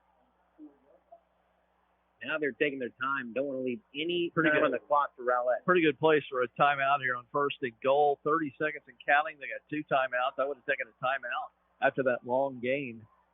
Orji in the shotgun. Reed, the running back to the right of him. Man in motion across the left side. Here comes the pocket pressure. And Orji is going to tuck it and run.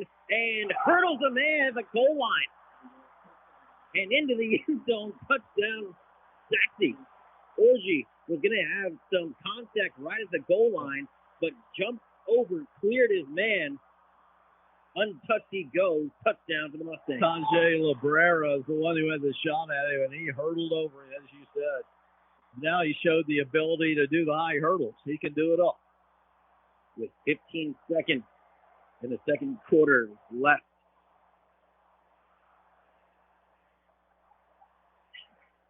As they're yelling Orji over on the Sachse, in the Sachse stand. Alejandro comes in, knocks in the extra point. It's 51-14. 15 seconds left in the second quarter on 92.1 FM, KXEZ.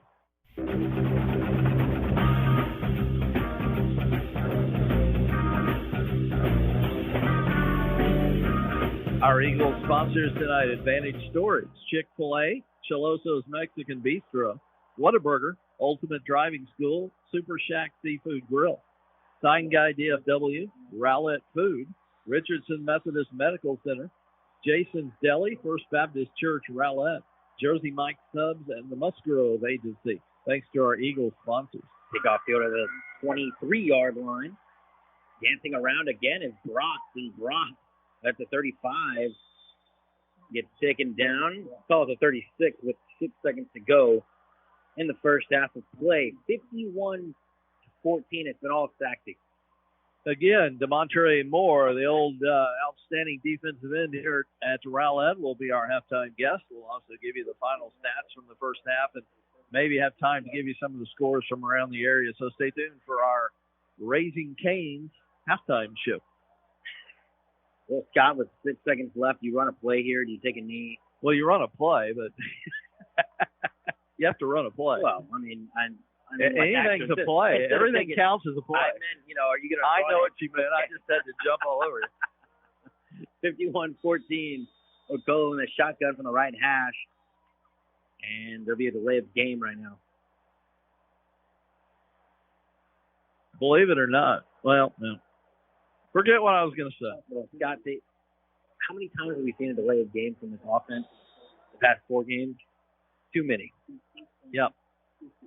Even with 6 seconds left. And a lot of them on changes of possession, right, which is the bad time to have them. They just hand this one off to Kingston Johnson on the left side, past the 40, and finally knocked down at flag. 47, and a flag comes flying in. It was Devontae Crow, I beg your pardon, not Kingston Johnson on the carry. Remember the old saying, if it's defensive, we could have another play. We test out the arm strength of James Okolo. This has legal block written all over it, though. And personal foul against Rowlett. That'll do it for the first half. Last play of the first half. 51-14, Rowlett trailing big time on homecoming night and rivalry week. Sachse with a huge lead going into halftime. They've been rolling on 92.1 FM KXEZ.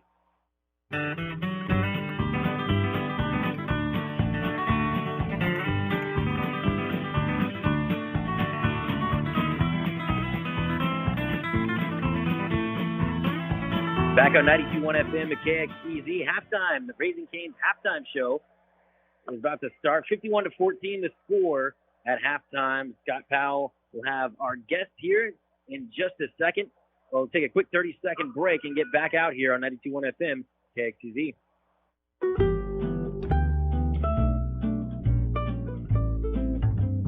And we're back at halftime as Rowlett is trailing Sachse 51-14, and our special guest is Damontre Moore. You might remember that name. Probably.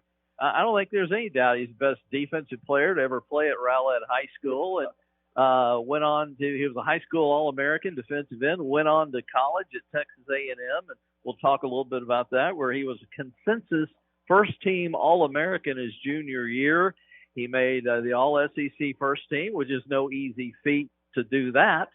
And then he went in the third round of the NFL draft to the New York Giants, and has had a nice 9-year NFL career, and we'll get into all that. First, I want to say thanks for coming. Oh, man, thank you for having me. It's a blessing. Man, I like the way you read that off right there. I need to get that type of personality. You've been to a few of these Sachse Rowlett games through the year, participated in a few. This is a pretty good rivalry. I can tell, like, when one of the teams scored earlier, they were kind of taunting the student section down here.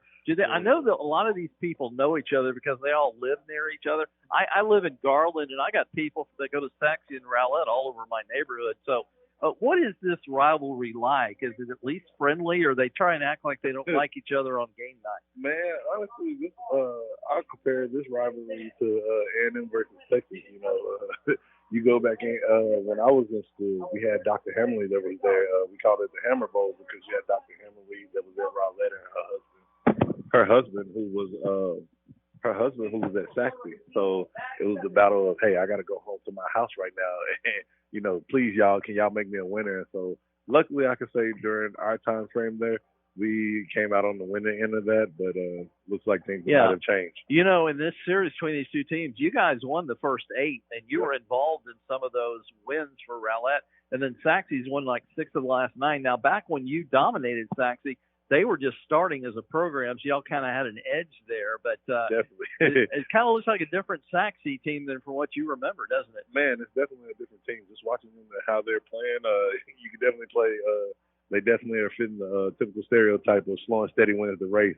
They built this program up, and you know that's a testament to their coaching and whatever they're doing over there, because some of their guys would be one ready right now. And they've had a few players go on to achieve something, but so has Rowlett. Do you know that I'm told that you may have the second most kids from a high school playing pro ball right now?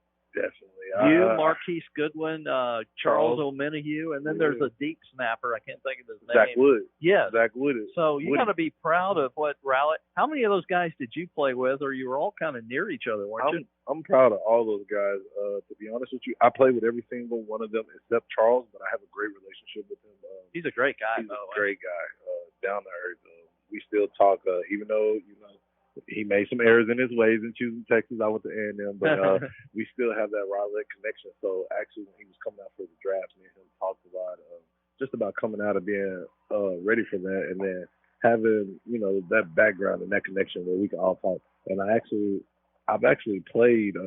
I played on the team with Zach Wood at the Cowboys. I played with Marquise Goodwin at the 49ers. So the only person left that I gotta play with in the league is Charles. But yeah, we put a lot of good guys out that are in the league now, and then we put a lot of Division I players out. And yeah, I appreciate that stat when you said the best defensive player. But like I said, I think Charles might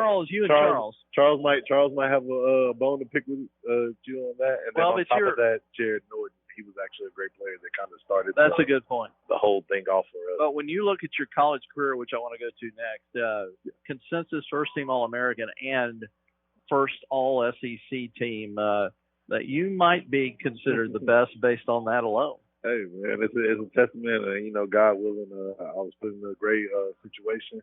Luckily, I played with Johnny Manziel.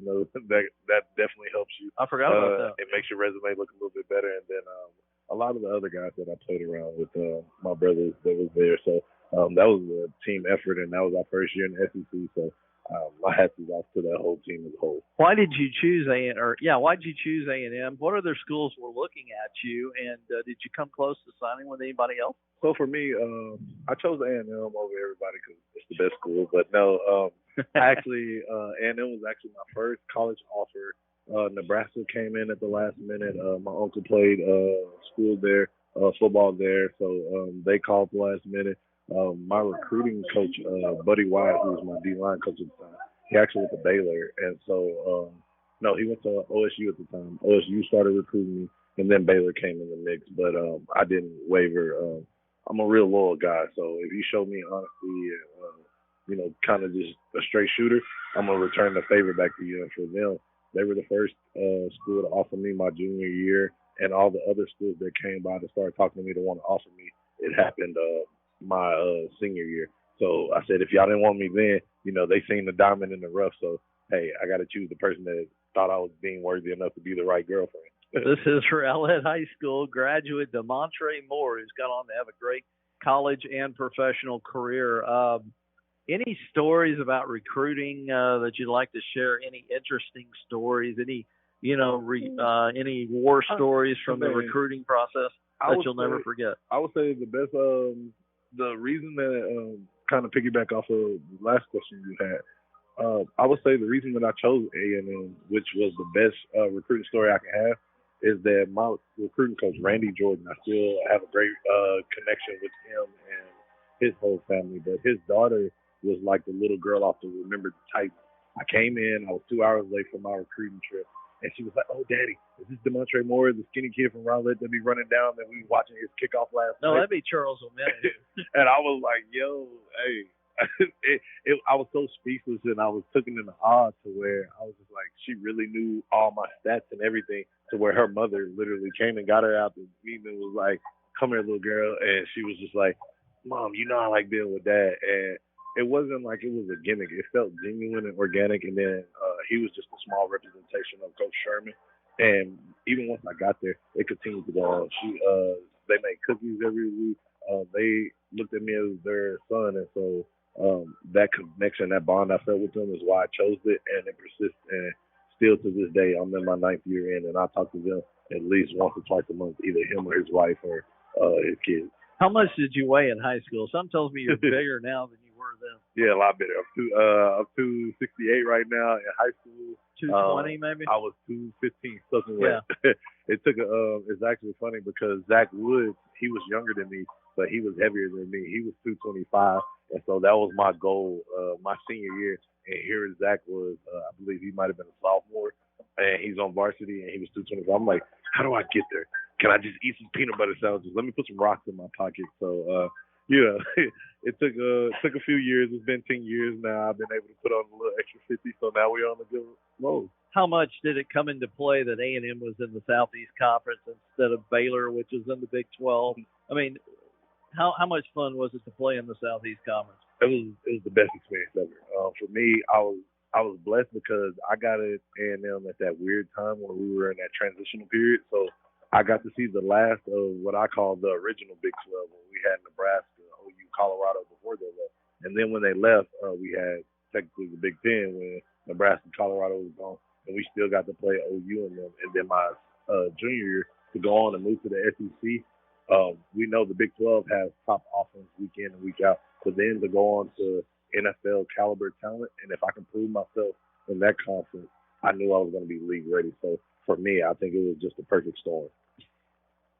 Any advice you'd have for kids that are seniors like at Rowlett or anywhere else about recruiting, some lessons you learned, just anything you went through in that recruiting process that you pass on as advice? Oh, definitely. Sorry, I didn't mean to right. kind of lead into the question. It's funny because I'll tell you what I told the guys before I talked to them before the game. Yeah, you talked to them today. The one thing that I would say that I learned actually here at Rowlett, and this transferred even after my collegiate career, I learned at a pregame speech, Coach Joseph Whitlock told us the word invictus, means Latin root for unconquerable. Take that with you. For anybody that's going through this process, no matter what it is, take an unconquerable mindset. It doesn't matter if you think you're D1, D2, or D3. I know guys that have, they've been perennial Pro Bowlers. They were Division II athletes or Division III. It's not about where you start or this and that. It's about where you finish. For some guys, A&M was my first offer, and people didn't think I was going to be a D1 athlete.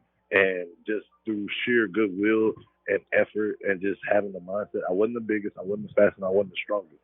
Zach Wood, who's a long snapper in the league, he was one of our best defensive ends. And we had somebody else by the name of Austin Kirkus, who's actually better than me technique-wise. And the one thing that helped us is we competed, so always compete.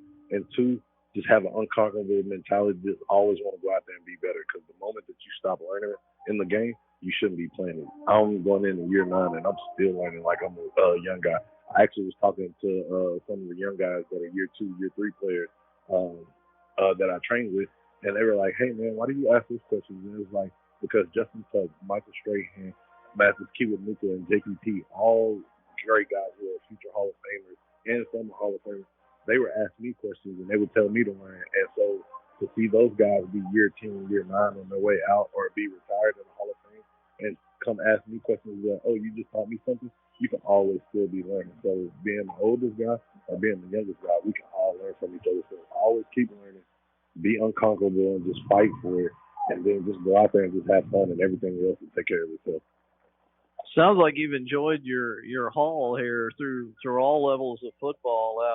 Let's talk about the next level, whatever you want to say about your pro career to this point.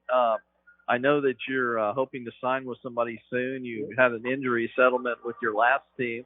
You played for the Dallas Cowboys. Any thoughts on that? How much? I take it that was a dream come true to get to play for your hometown team? Definitely was. I've stated that many a times.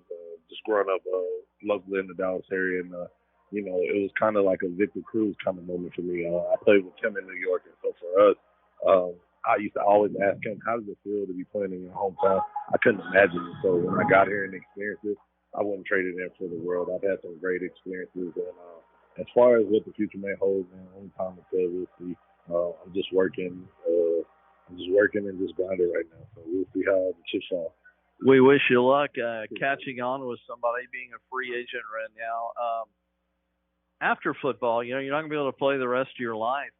What'd you study at A&M? Anything interesting? Do you have any idea what you want to do with your life after football? I know you got a great family, which I want you to tell us about. Oh, yeah, definitely. Got a great, loving, supportive wife who actually gave me permission to come out here and talk to guys. But actually, I kind of want to follow in your footsteps. I want to go in the sports broadcasting field and just do some sports commentating, and then also just motivational speaking. I feel like I have a lot of experience just from not only just playing in the league, but just being different walks in life, from going just just living life, being a collegiate athlete, and not just being a collegiate athlete, but taking the whole process. I want to actually go back and talk to the youth about fully taking advantage of your resources as far as not being a student athlete or being a student athlete and not becoming an athlete student, and taking advantage of your extra programs that are out there and just a lot of benefits. So I want to go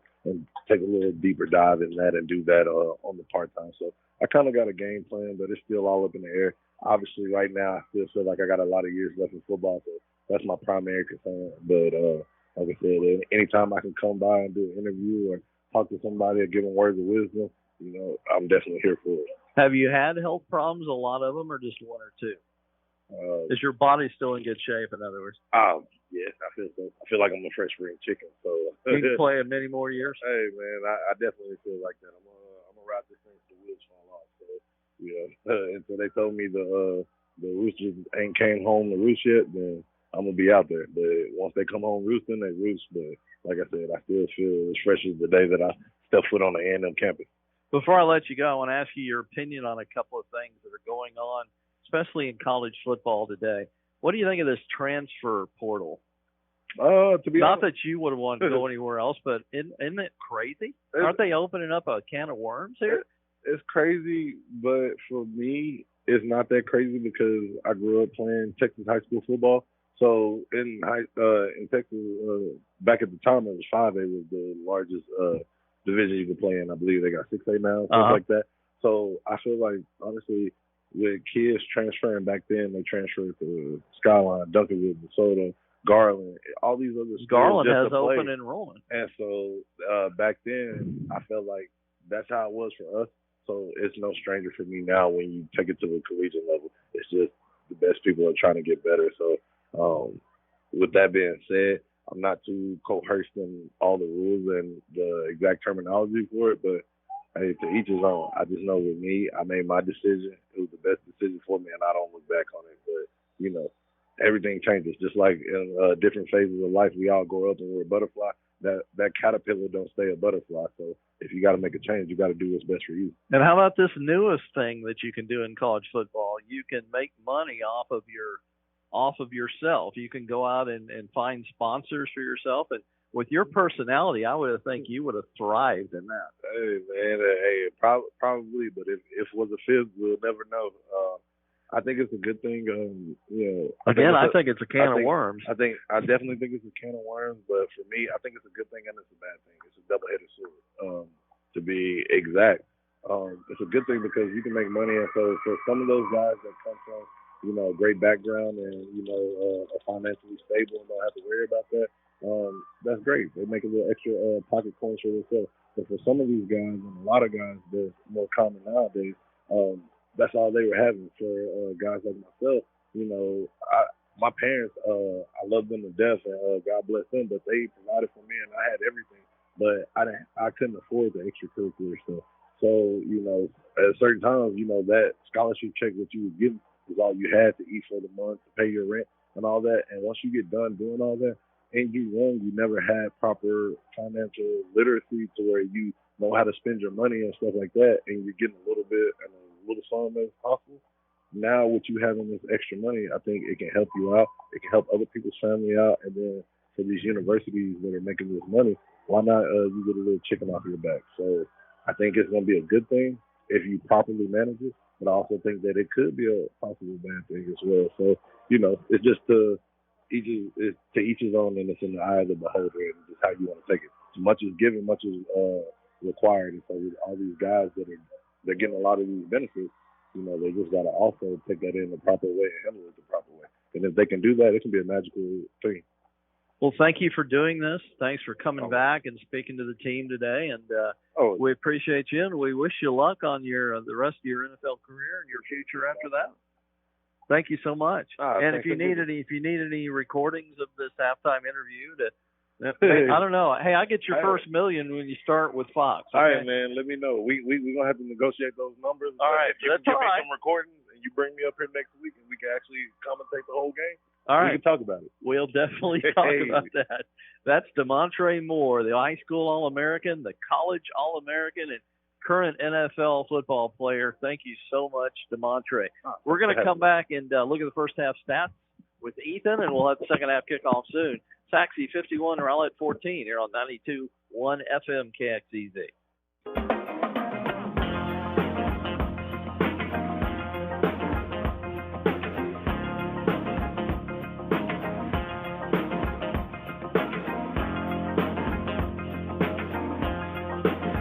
Back on 92.1 FM at KXEZ, this is the Raising Cane's halftime show. We had Damontre Moore on with Scott Powell just a second ago.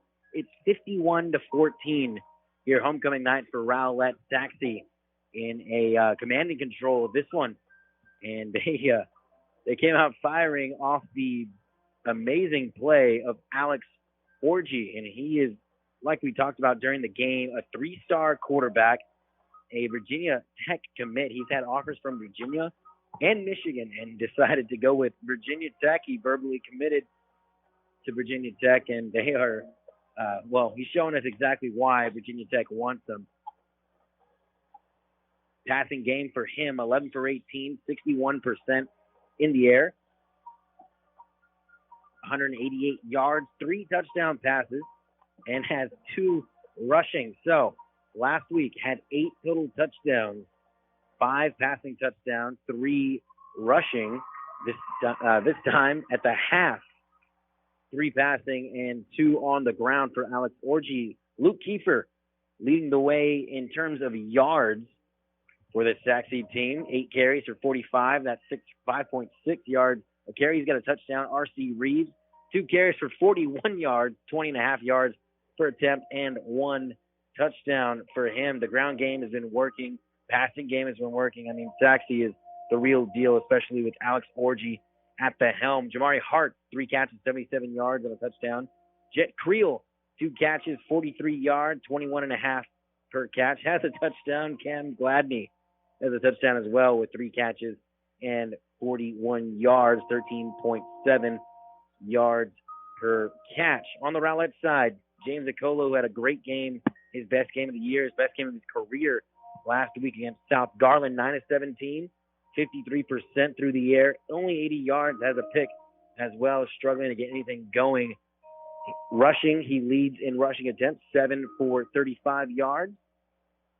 Devontae Crow, 1 for 18, 5 for 10 for Colton Yarborough, and a 2-yard touchdown to cap that off. Corey Kirkling, Trey Long, and Xander McGallion are the only 3 receivers for Rowlett to get involved. 3 catches, 35 for Kirkling. Trey Long, 4 for 30. Xander McGallion, 2 for 15. Ernest Thomas got injured early in the first quarter, so we have not seen him since then. We'll take a quick break. When we come back, I'll tell you a little bit more about the team stats of today's game. 51-14, Sachse over Rowlett on homecoming night on 92.1 FM at KXEZ.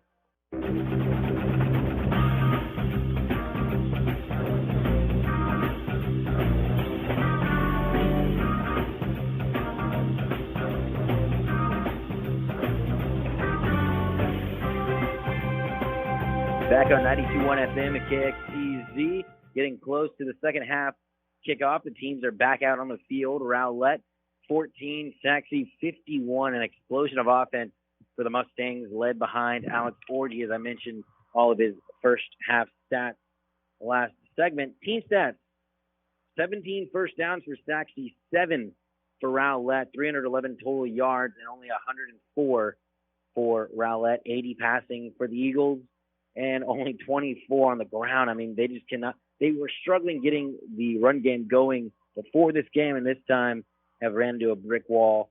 123 rushing yards on the opposite end for Sachse. You know, they really haven't thrown it that much, though, because they got behind so big early, and they came out throwing early. So really, you would expect them to keep throwing it in the second half. Well, past weeks, they've had a chance to run it a lot more and failed, you know. 15 rushing attempts for Rowlett, 24 yards, and 16 for those 123 yards I mentioned for Sachse. 1.6 per carry, 7.7 yards per carry for Sachse. It's a team that, coming in, everyone talked about that offense, and right there, they've shown you exactly what they're able to do. I'll tell you, the most deceiving stat on here is only 2 turnovers against Rowlett. the low snap out of punt formation that they covered, got tackled, that does not count as a turnover. That counts as a minus yardage, just like any other play. So they made a lot of mistakes that did not show up here on the stat sheet. Garland and Naaman Forest just underway in the third quarter, actually about halfway through now. And Garland, who taking on the Naaman Forest team, who won their district game last week, are playing for that share of first place, have a huge lead over Naaman Forest. Garland 30, Naaman Forest 6. So Garland's one of the favorites in this district, so their game with Sachse will be interesting. Coppell and Plano are playing right now, 21-7. Two teams that each of these two teams on the field have played in the pre-district schedule. It's just Rockwall and Heath coming in. Rockwall, the top 5 team in the area. So is Heath, 35-28. Touchdown separating them in the fourth quarter, make it the third quarter. High-scoring game. Rockwall, who actually Alex Orgy used to go to Rockwall, is ranked as high as number 5 in the state so far this season. Getting back to this one, they're taking the field, and Scott, obviously it's blowout already. What's something that the team can work on, Rowlett, or that you'd like to see from them here in the second half? Organization. They were a little disorganized. Special teams were sloppy.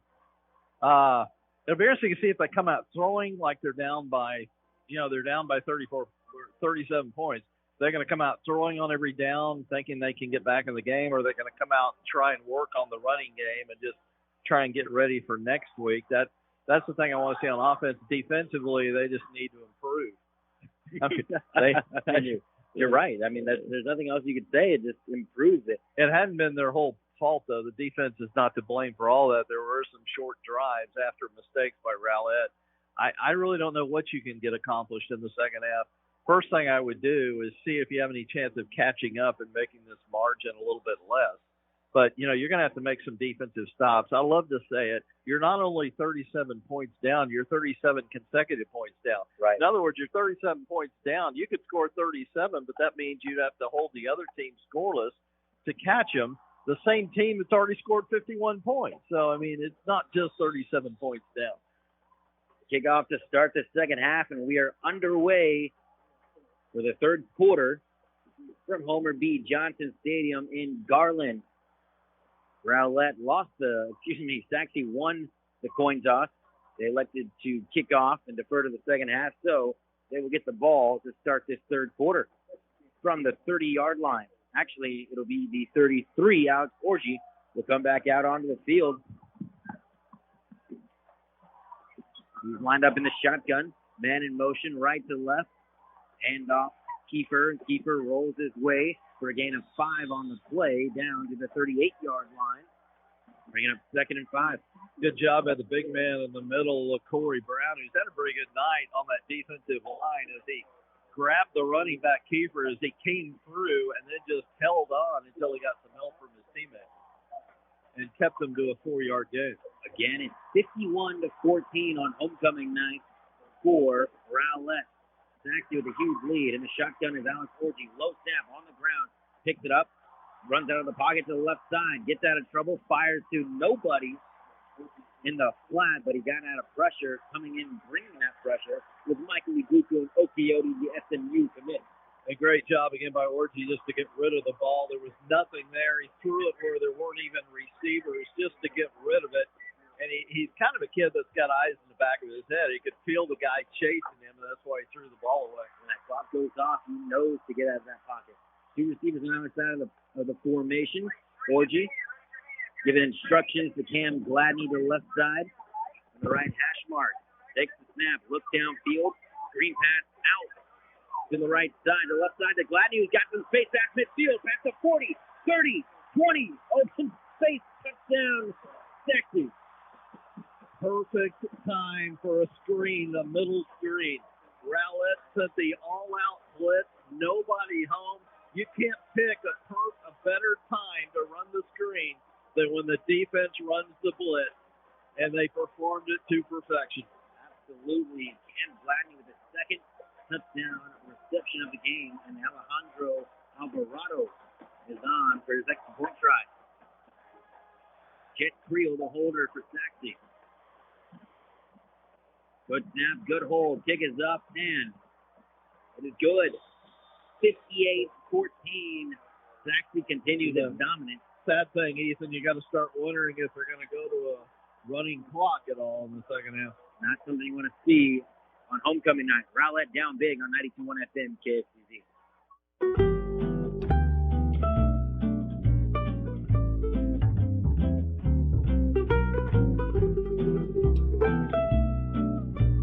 Our title sponsors tonight: Raising Cane's Certified Foundation, C3 Church, Trophy Nissan, Belfiore Spa and Salon, North Texas Appliance, Shelley Dietrich State Farm, Soneda's Mexican Kitchen. Their strength in numbers join the Rowlett Chamber of Commerce today. Ball fielded at the 25-yard line on the kickoff. Joseph Frost around the left side and taken down at the 30-yard line. And that is where the first possession for Rowlett will come.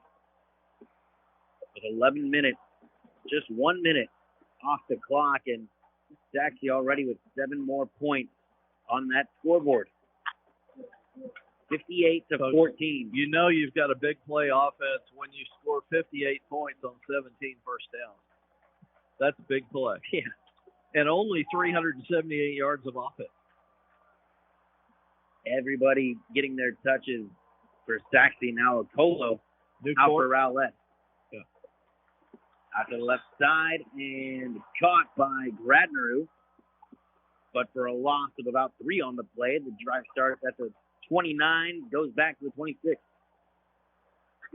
Make it the 27-yard line for Rowlett. 10:40 and counting in the third quarter. Solo talks to his offensive line and his whole offensive backfield for a second. Now they line up, trips to the right side. On the left hash mark of Colo. Quarterback keeper to the left side, tries to get out, cuts it up, past the 30, and is bottled up. But a nice gain on the play of about 5, maybe 6 to the 35-yard line. Great lead block by Colton Yarborough. Although he didn't run off of his hip to the outside, Yarborough wiped out the cornerback over here, did a decleating block. And boy, looks a lot like Zeke Elliott, who's known for his blocking out of the backfield. But Okola didn't need it because he cut it up much earlier and got a decent gain, setting up a 3rd and short, 3rd and 4. 51-14, make it 58-14 in the third quarter. 9:45 in the third. Okolo in the shotgun, running a dual halfback set. McGallion, the tight end, on the right side of the formation. Handoff, sweep to the left, right side. That's Yarborough trying to get outside. Get past the 30, outside the numbers, and runs near the first down mark. They're going to wave him out of bounds. Trying to see exactly where the spot is. Hasn't marked it down to be 31. He's not going to get credit for the tackle, but Burnley, TK Burnley, who's had a big night, we called his name all night, he's responsible for being short of the first down. That was meant to be cut up much earlier, turn that corner much earlier, but Burnley forced him to go deeper on his curve out to the right, on his sweep to the right. So by the time he was able to turn up the sideline, he was forced out short of the first down, or it would have been pretty much an easy first down if it wasn't for Burnley. 4th and 4. Coach Alford elects to just punt it away. Jacob Martin, the punter for Rowlett. Nice punt out to the right side and fielded but muffed and picked right back up by Creel. And Creel past the midfield mark, out of bounds. Took a pretty good shove over there, but I think he was in bounds when he got shoved, so I don't think they're going to call that a late hit or anything. Out of bounds to the Rowlett 45. Not a great punt after the coverage, after the return, Not very good coverage either. I mean, it took a while for the ball to get there, and there was nobody home down that far sideline. He got a nice return out of it, but we may have an illegal block. Yeah, no wonder it was such a good return. It was an illegal block also, so they're going to bring this one back inside Sachse territory all the way to the, let's see where they put it down, around the 40 right now. Big break for Rowlett. And for Coach Derek Alford. A 4th and 4 in your own territory. Not going to go for it, so he punts it away. A good return, but taken back, like you said, from the penalty. Yeah, I know it's 58-14, but they were in their own territory, so I'm never going to fault a coach for punting it away in your own territory like that. It'll be spotted officially at the 39. They've given their defense too many short fields already tonight. They didn't want to give them another one there if they didn't get it.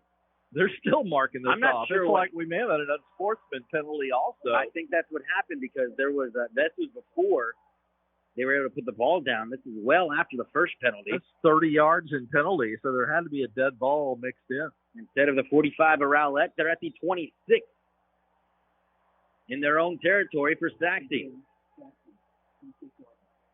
Should have been about the 45 of Rowlett. New quarterback in the ball game for the Mustangs from Sachse. Screen pass out to the left side to R.C. Reeves, who powers his way again. Another big gain for R.C. Reeves past the first down mark. Close to the 40, making it 38-yard line. Good job by Reeves to bust a couple of tackles, but there wasn't any wrapping up. They were just trying to get him down with hard hits, and Reeves did not go down easily and got some good yardage out of that. The backup quarterback, quarterback for the Sachse Mustangs is the senior Pierce Foy. Foy listed at 5'11", 170 pounds. Size-wise, he's a big difference out on the field. It looks like from up here. Boy, he looks taller than that, doesn't he? So Orgy, yeah, absolutely. Looks like a direct snap to the right, to the right side for R.C. Reeves, but a flag comes out before then. If this guy's 5'11", I'm 6'10".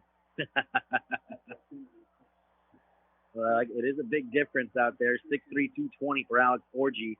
Pierce Boy, 5'11", 170. Both seniors. Boy getting some work in, up 58-14 with 8:30 and counting in the third quarter. Two receivers on the other side of the formation. Foy claps his hands, takes the snap, hands it out to R.C. Reeves, who trips up in the backfield, and a flag comes in the backfield on this 1st and 15 play. Early start, probably. No. Defensive holding on a short handoff, a short run. That's almost impossible. I don't think. I'm thinking he may have pointed the wrong way. Or it might be slightly confused on exactly what happened. No, they're walking it off against Rowlett. Huh. That's very unusual. Defensive holding. And more than 10 yards. This is 15. Might have been a personal foul. Yeah, maybe a poor signal from the referee, Andre Liss, has us confused here. Yeah, it may have been a personal foul. Yeah, it'll be 1st and 10 from the Rowlett 48. Big gain on that penalty, 15 yards. And they got most of back from what they lost in those 30 yards. Yeah, that had to be personal foul. The signal was a little confusing. Two receivers outside of the formation. From the left hash mark, handoff again. R.C. Reeves puts his head down, fires his way to the hole, and gains about 4 on the play. Make it 3 to the 45-yard line with 7:45 to go in the third quarter. Pretty fast-moving third quarter. We could use fast movings after that 2-hour first quarter. My goodness, 58-14. It seemed like 2 hours. It was honestly. And what was the score after one? 34-7. Don't see that very often. Right, Sachse's had some big first quarters. If I can find that, I'll bring that to you here in a minute. 7:20 and counting in the third. 58-14. Scott Powell has it all. I just found it. Wait till you hear what I'm getting ready to give you. Pierce Foy, the quarterback, hands it again to R.C. Reeves, and he hit hard right at the line of scrimmage. Maybe a gain of a yard on the play. It was Ja'Cory Brown doing what he does best, especially when they go in his hole. In their 64-42 win over Red Oak in week 2, they led 37-14 after one quarter. So this is nothing new to Sachse. And then they led 42-13 at halftime in their win last week, 56-27 over Lakeview Centennial. So this team can put them up in a hurry in the first quarter. Well, color me impressed, Scott. That's fantastic homework. Oh, it's just called homework. I didn't do any when I was in school, so I'm trying to catch up. Here's Foy in at quarterback for Sachse. Two receivers on either side of the formation. He drops back his first pass attempt. Fires over the middle and incomplete. Intended for the receiver, Caden Calkins. And in to break that pass up, I do believe, was Tajay Librera. It was Tajay. Nice play. Ball was a little too tall anyway. It wasn't going to be caught, but Tajay already had good coverage and then out-fought the receiver and kept him from making the catch.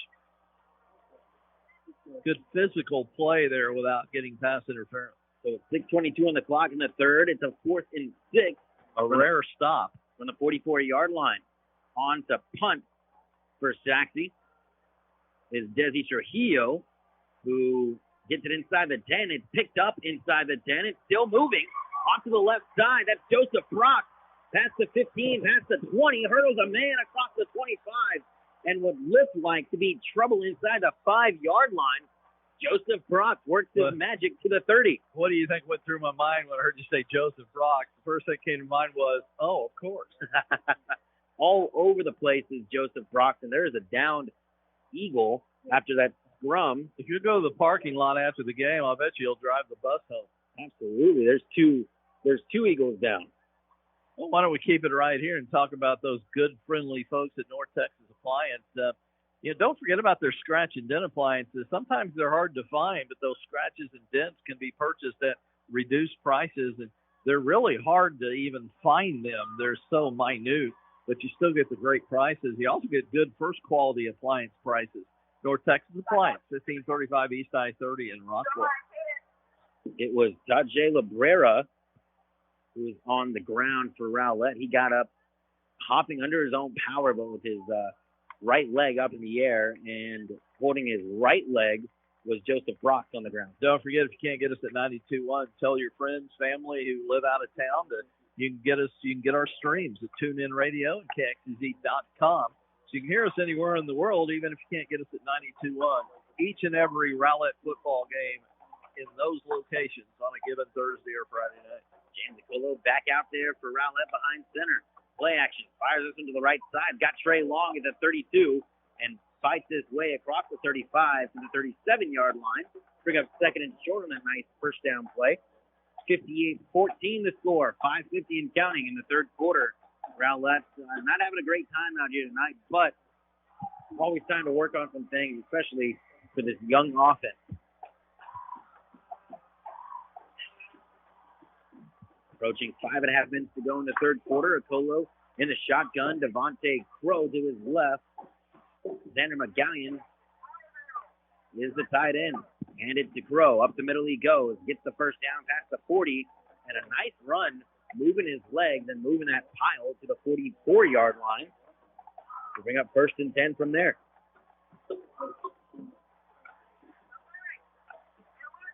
Crow has 28 carries coming into this one, 102 yards, 3.6 yards per carry, and 2 touchdowns.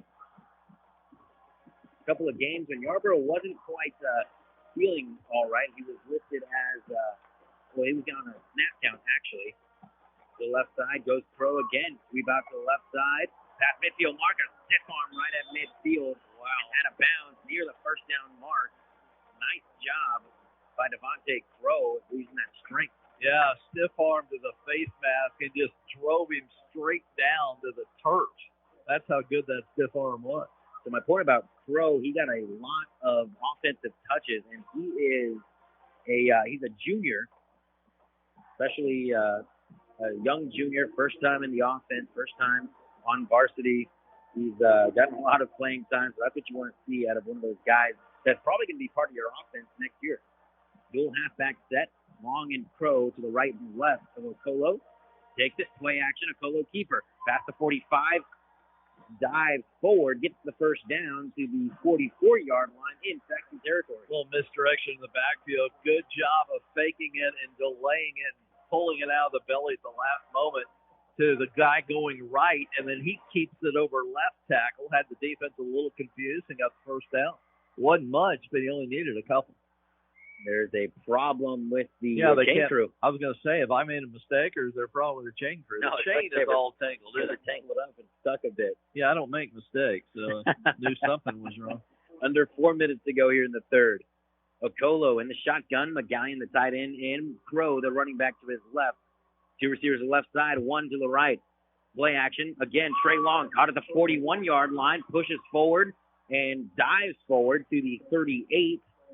And a nice gain on first down once again. He did something dangerous I would not suggest unless you're at the goal line. He tried to stick that ball out at the very end. Now, if you're at the 1-yard line, it's a great idea, but anywhere else on the field, I don't think it's such a good idea. You could have easily had that dislodged, and you could have gone for a fumble.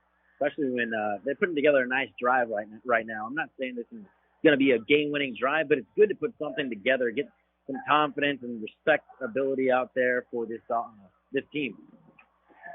Shotgun for Okolo, left hash mark, right to left. High snap, but hands it to Crow. Crow trying to find a hole, just powers his way through for a gain of nothing on the play. We'll bring up 3rd down and 5. By the way, I have a good name for these Rowlett uniforms tonight. To me, they're pajama gray. Pajama Don't gray. they look like pajamas? Yeah, it's not exactly charcoal gray, but it's like you said, I would call them pajama. I would like still see pajamas down there. Gray on gray, maroon numbers and letters, white trim on those. White on white for Sachse. Blue letters and numbers with that orange trim. Left hash mark. Okolo shotgun, 3rd and 5 from the 39. Hand off to Crow. Cuts it upfield. Past the 35. Has some space. Tries to break a tackle and is down inside the 25. A nice job and a nice run for Damontre Crow. That was their biggest run of the game. Well, they turned around the defensive end on this play side to the short side of the field, turned him out, I should say, and the running back cut inside of that block, and good speed once he hits the secondary. I should clarify, biggest run in the game from a running back. Okolo had a nice run at the end of the second quarter. Colton Yarborough in the game for Rowlett. Shotgun for Okolo. Play action to Colton. Over the seam inside the 10-5. Touchdown, Rowlett. Beat double coverage. Right, just a go route for Trey Long down the seam after the little play action fake from Okolo, and a touchdown for Rowlett and the Eagles. Put 6 on the board. By the way, in defensive Sachse, I am seeing a lot of backups out there defensively, especially on that defensive line. But that was a great pass and catch. I don't care who you're going against. I like the fact that Okolo threw it low, lower, so that it can't be swatted out of the air by those safeties, and put it right in that pocket. Touchdown to Trey Long. Jacob Martin on for the extra point try. High snap, but it gets down. Kick is up, and it is good. 71-yard drive in 8 plays. Very impressive. What you like to see, 58-21, 141 in the third quarter. Rowlett still trails big on 92.1 FM, KXEZ.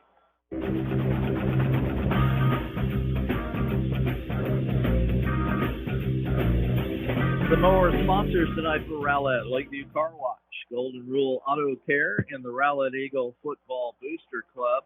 Seneda's Mexican Kitchen's the perfect place for your Mexican cuisine in Rowlett.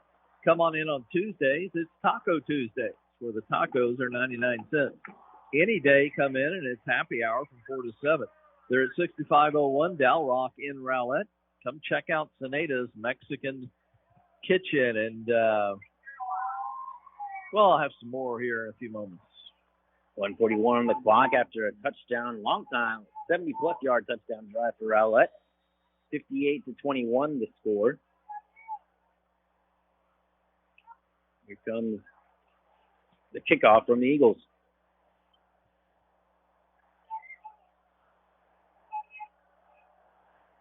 Martin and Hager right there. Martin kicks this one away, and a deep kick. Fielded inside the 10-yard line. On the run, up the middle it goes to the left side, past the 20-yard line, past the 25. Jamari Hart, past the 40, past midfield. He's got open space. 30, 20, 10, touchdown. But there is a flag on the 45. But for the time being, Jamari Hart has a touchdown on the kickoff return. Probably coming back, but we'll see.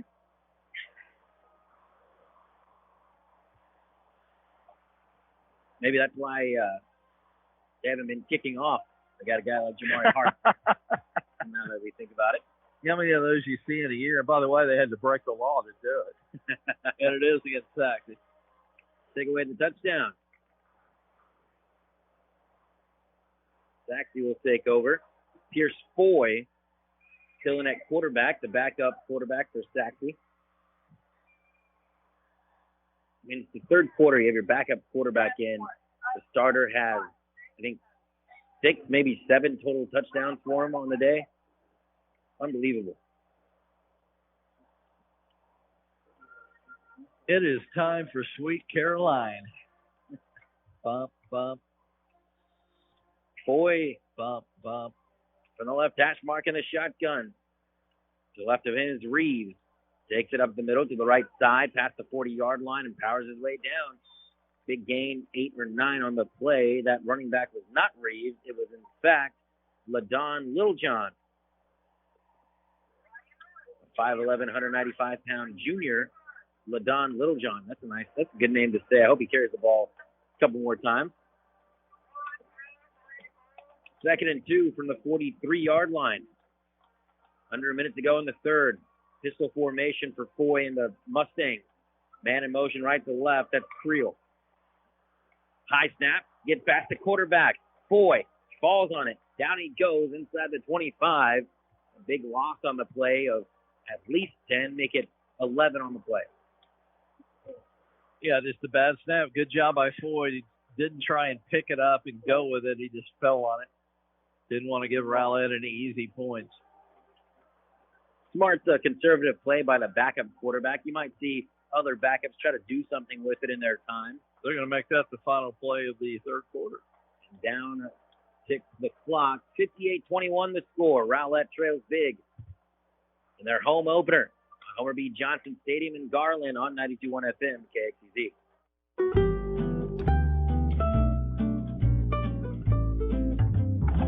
Team stats after 3 for Sachse, 21st down, 398 total yards, 262 through the air on 13 of 22, passing 136 on the ground, 7 penalties, 63 yards, no turnovers for Sachse tonight. Rowlett 11 first downs, 182 total yards, 114 through the air on 13 of 21, 68 on the ground on 22 rushes, 7 penalties, 56 yards. 2 turnovers, 1 fumble, 1 interception. Orgy, the passer for Sachse, 12 of 20 for 251, 4 touchdowns, no interceptions. Okola of Rowlett, 13 of 21 for 114, 1 touchdown, 1 interception. More in a moment. Pierce Foy gets up, fires this one to the right side, picked off by Donovan Moore. That's a 20-yard line. He dropped it. Hopefully Rowlett recovered that. He may have been stripped, by the way. They got it. And Rowlett does have it. Donovan Moore got that ball with his fingertips right off the grass. It was a screen pass, and Foy overshot his man. Donovan Moore right there. Rowlett has the ball. Individual rushing for Sachse. Reeves 5 for 50. Kiefer 9 for 49. Orgy 6 for 37, but 2 touchdowns. So Orgy, the quarterback's accounted for 6 touchdowns tonight. Rowlett on the ground led by Crow, 5 for 49. Okola, 9 for 47. Gladney, 4 catches for Sachse, 104 yards and 2 touchdowns. Hart's 3 for 77 and a touchdown. Creel, 7 for 43. 7 for 66 for Trey Long leads Rowlett. There's some of your stats. Quarterback keeper, Okolo up the middle after he faked it to Yarborough and dives inside the 5-yard line. A gain of about 9 on the play. 2nd and short. 11:30 in counting here in the fourth quarter. It's just weird looking at this stat line. Alex Orgy completes 12 passes for 251. Okolo has more completions than Alex Orgy with 13 for 114 yards. Rowlett's probably run more plays. I mean, that's just the way Sachse does it. They do it quickly and don't hold the ball long. Yarborough to the right of Okolo in the shotgun, tied in the ball game. Right in the middle of the field. Movement up front, and a false start will push Rowlett back 5. And it's a shame because they had an open hole on the left side for Yarborough. These two teams are even in total plays in this game. Wow. Again, 20 first downs, 398 yards, and 58 points to go with it. A highly anticipated game. And Sachse just kind of shut the door as soon as it opened. Sachse averaging a little under 10 yards a play, 9 point something. Over a minute off the clock in the fourth quarter. Okolo up the middle. He hands it to Yarborough, and Yarborough is stopped at the line of scrimmage. Maybe a gain of a yard on the play, bringing up 3rd and 5. And we've seen that past few weeks. Colton Yarborough has just not been getting it done. We can't necessarily blame him, by the way. And the offensive line is right. Also. We've seen a lot of, and I was going to say Devontae Crow, now that I think about it, has been the running back that has got so many great plays, but he comes in the ball game when, the second string defense comes out, and maybe that's a big reason why Crow gets the yards he does. It's taking nothing away from him as Solo drops back, fires in the flat, and misses Colton Yarborough, who would have been hit right away anyway, but it's 4th and 5 from the 8-yard line. Yeah, but he would have had just one man to beat. So if a pass was on target, if you lead him well, if he makes one little cut, he could have gotten around that guy and scored a touchdown because there's only one guy to beat over there. Good point. It's 58-21, 10:05, and the offense is going to stay out on the field. Oh, yeah. Might as well go for it. 4th and 5 from the 8-yard line. You can get a first down without a touchdown here. Let's see what Coach Alford draws up. 5 seconds on the play clock. Got to get going quickly. Okolo gets everyone to the line fast. Snaps the ball off to the right side. Okolo out of the pocket, fires to the end zone, and picked off at the goal line. Picked off at the goal line by one of the Sachse members. I didn't quite get a good look. It was a big scrum for Looked like number 30, maybe. That is true. It's Ibsa Abdallah. Tried to thread a needle and threw it behind the receiver, and it was an easy pick, although it was thrown very hard. Not an easy pick. Ibsa Abdallah, the 5'9", 150-pound senior, takes it to the goal line, takes it out of the end zone.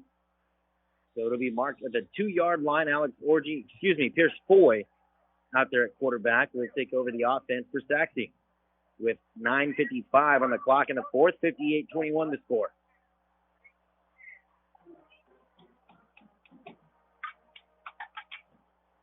Boy in the shotgun in his own end zone. 2 receivers to the right side, 2 to the left.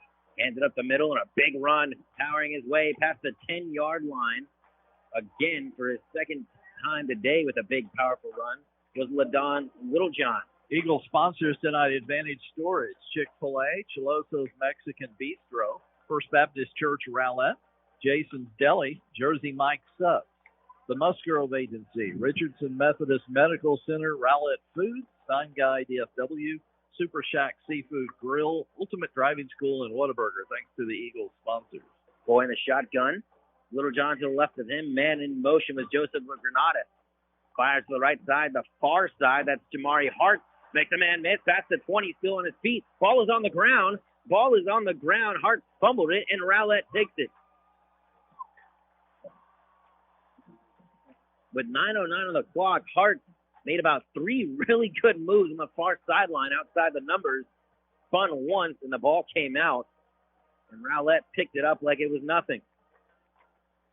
Raising Cane's a title sponsor tonight, as well as Certified Foundation, C3 Church, Trophy Nissan, Belfiore Spa and Salon, North Texas Appliance, Shelley Dietrich State Farm, Seneda's Mexican Kitchen. Their strength in numbers join the Rowlett Chamber of Commerce today. 9:09 on the clock. The offense comes back on the field for Rowlett. Trips to the right side. Shotgun for James Okolo. 1 receiver to the left side, Colton Yarborough. Now man in motion. That's him right to the left. Okolo drops back, fires over the middle. It's Yarborough. Catches at the 10, still on his feet. Dives for the end zone. Touchdown. What a play. Play action. Dropping back and throws it to the running back coming out of the backfield. And Colton Yarborough and James Okolo hook up for a touchdown. Sorry about that. Okolo had a lot of time, which is the first good. It was a good pocket. Had time to wait and look over the middle. Yarborough crossing. Had another guy crossing at him from the other direction. He reached out and got him with a hand, but that wasn't enough to knock him off his feet. Good balance. Yarborough kept the balance and dove into the end zone. Martin on for the extra point try, and it is good. Jacob Martin with 9 minutes left makes it 58-28. Sachse over Rowlett on 92.1 FM, KXEZ.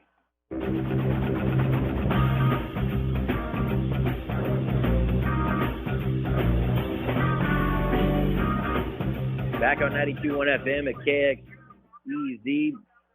Pitch and catch from Okolo to Yarborough puts up another touchdown for the Rowlett Eagles, making it 58-28. Go see the friendly folks, North Texas Appliance. They're at 1535 East I-30, just a mile from the football stadium. Go by or call 972-771-0393. North Texas Appliance, longtime sponsor of high school athletics here on KXEZ. Don't forget, we have all the Rowlett games. We'll be back with you next Thursday night when they play host to Wiley right here at HBJ Stadium.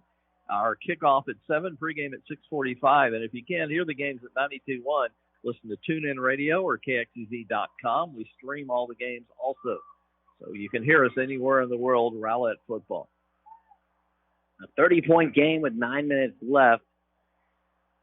Set to kick off for Rowlett is Martin and Hager.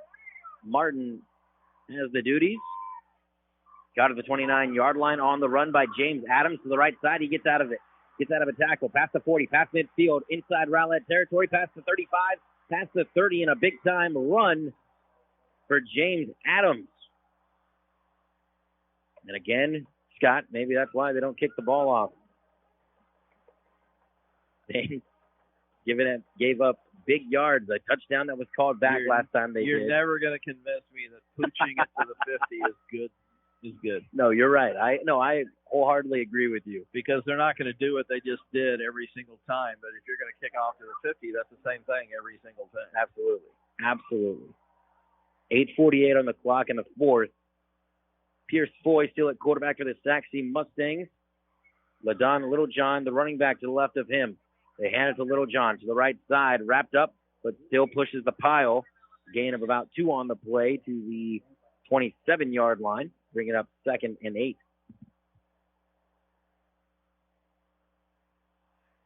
8:30 on the clock here in the fourth. Ethan Herrera with Scott Powell on 92.1 FM at KXEZ. We thank you for joining us tonight. It's homecoming night for Rowlett. However, not having a great time against this Sachse offense and this Sachse team. Here's Foy in the shotgun, 2 receivers on either side. Right hash mark. High snap. Littlejohn gets the handoff. Gets to the 25 and gets pushed back. He'll get forward progress right there. A gain of 2.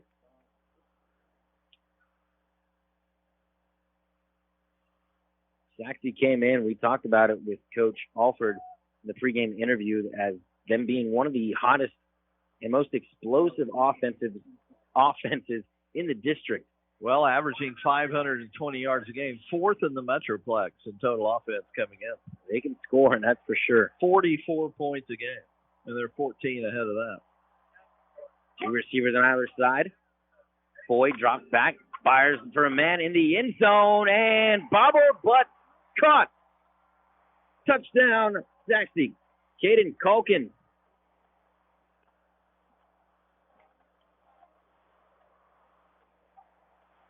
Pierce Foy had a man down the right sideline, and when he put that ball up in the air, he just got separation. That was Culkin for the touchdown.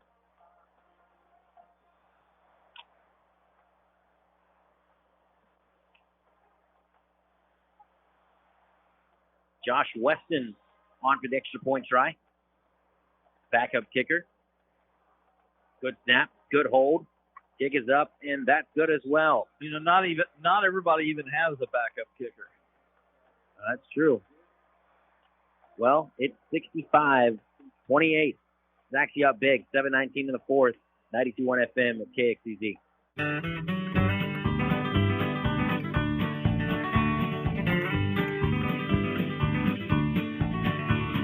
95.3 The Range, 92.1 FM KXEZ. We are deeply rooted and invested in North Texas. We thank you for listening and your support. We'd love to have you as a sponsor. We do Caddo Mills and Rowlett High Schools right now. 972-251-0725 is the number to call. Love to have you as a sponsor. A great way to reach your customers. Very affordable. Call 972-251-0725. And we have Caddo Mills in a couple of weeks. October the 8th is our next game for the Foxes as they will play Sunnyvale. Big district showdown there. 7:30 kickoff pregame at 7:15. High kick fielded at the 29-yard line. And a herd of Mustangs brings down that lone eagle at the 31. Last week, the Rowlett defense pitched a shutout against South Garland. That happened to be the first shutout since 2014 that Rowlett has gotten. They've given up 60-plus points today. Last time that happened, week 2 versus Plano. Quite opposite teams that they face and quite opposite teams that we've seen from out of Rowlett this season. By the way, if we determined anything tonight, this is a pretty good Sachse team. an extremely good Sachse And it team. all starts with a highly recruited quarterback. Absolutely. Another delay of game. On the first play of the series. You called it.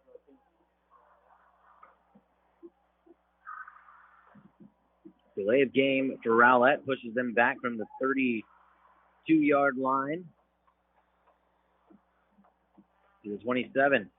Okolo in a shotgun. And this one off to Johnson. No, quarterback keeper off to the right side. Makes the man miss. Okolo dancing around to the 35. And a nice gain. Somebody held over here big time and no flag. I complain when they throw too many flags. I mean, that was so obvious. I mean, the jersey was being grabbed for everybody to see and no call. Eagles got away with one there. It's just these defensive stats last week. We had somebody on the field over here. Some fan on the field. Looked like they were getting a cushion or a seat cushion. Huh. How it got out there, I'll never know. It's a good call. 6:42 here left in the game. I'm running out of calls. Right hash mark, James Okolo from the 35-yard line. 2nd and 6. Pitch forward to Kingston Johnson, who cuts the corner outside the numbers. And there's going to be a flag. Unsportsmanlike conduct is coming. A couple of players got into it, one for the Mustangs and one for the Eagles. And, of course, I saw the whole thing from up here, but, of course, they only get the guy who retaliated. From what it looks like, maybe they'll be offsetting. Hear from Andre List, the referee, once again. After he talks it over with Brent Wilson. Those are the officials, a couple of the officials for tonight's game.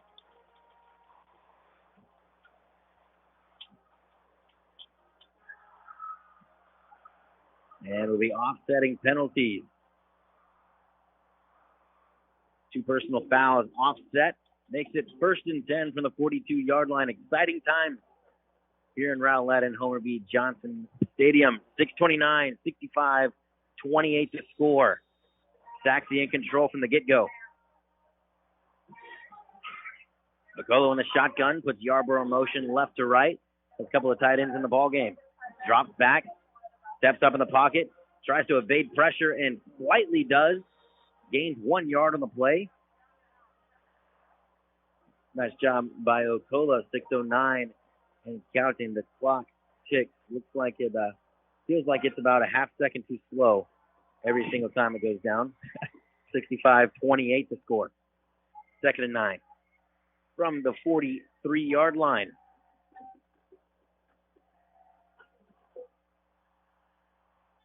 At the end of the day, at the end of this night, Sachse is going to be tied for the district lead. First place with a Garland team who's beating Naaman Forest 49 to 22. 5:37 on the clock. False start for Rowlett. Pushes them back 5. It'll be 2nd and 14 from the 38-yard line. Thanks again to Damontre Moore, our halftime interview on the Raising Cane's halftime show. Sounds like he wants to do some radio with us. Absolutely. He's a character, has a great personality, a very well-spoken man. I mean, he's Texas A&M educated. Trips to the right side. We won't hold that against him. To the right side, gets out of trouble and brought down big time. Sacked by a couple of Mustangs. See if I can get them for you. You know, we didn't get too much into his pro career. He's played with several teams. He had an injured quad, so he had an injury settlement with his last team. I believe it was Seattle. So they released him with an injury settlement, which is always nice financially. So right now he's a free agent, and they're looking around. I talked to his agent on the phone yesterday, and it looks like they're close to getting a deal. So it looks like he's with what team? Oh, she wouldn't say. They're still negotiating. So I knew they wouldn't. But Michael Lowe and McKeldrick Vine in to get that sack last play. Another story about another Rowlett player. I'm sitting there listening to Carolina's game last night with the Texans, and Charles Omenahu, another famous Rowlett defensive end, made a tackle, and they called out his name on the radio. So Charles is playing with the Carolina Panthers. That's right. I saw that. I was watching the game last night. Great game. That Panthers team is there's something else. Marquise Goodwin with the San Francisco 49ers. These are all former Rowlett players. And not just like little role players either. They're big time studs for their teams. Wasn't Goodwin in the Olympics? Yeah, Goodwin was amazing. I mean, we all know about what happened with his family and everything with his son, but he had a great game. He has had a great career so far and has done super well. Marquise Goodwin, one of my favorite players, especially because it's from Rowlett, and I'm around this area as well. Why don't we take a quick 30-second timeout? We got a timeout on the field. Back in a moment on KXEZ.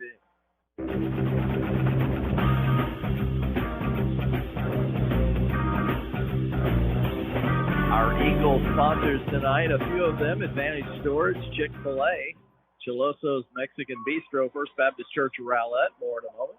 4th and 17, 3:40 on the clock left in this one. 65-28 the score. High snap. Martin takes it, gets it away. Good punt from Martin, fielded at the 39-yard line by Jet Creel. Jason's Deli, another title sponsor. Eagle sponsor, I should say. Jersey Mike Subs, the Musgrove Agency, Richardson Methodist Medical Center, Rowlett Foods, Sign Guy DFW, Super Shack Seafood Grill. Love them. Ultimate Driving School, and Whataburger. Love Whataburger. And by the way, Richard McCrone announced to me on the phone that we are signed up to do 2 more years of Rowlett. They love us so much they want us another 2 years. Absolutely. After this year. We love Rowlett. Ball snap past the quarterback. Low snap. Foy trying to do something with it, but just goes down. That's the smart play. Was hit kind of late. I don't know if there's a flag. Yes, there's a flag. One of his teammates is worried he might be hurt. He's slow to get up. I hope this isn't something serious. Yeah, he was kind of dazed for a bit, it looked like. Now he's kind of walking around like he's a little dazed. Yeah, like his bell has been rung. You've heard that saying, right? That's not just an old guy saying, right? Explain it to me. Where did that derive from? Bell rung? Bell rung. Is that a... You never heard it, in other words. Is that a Notre Dame kind of thing? Yes, I've heard of... No, Newt Rockne did not make it up. Let's talk about the church, but okay. Same thing. Has nothing to do with the church.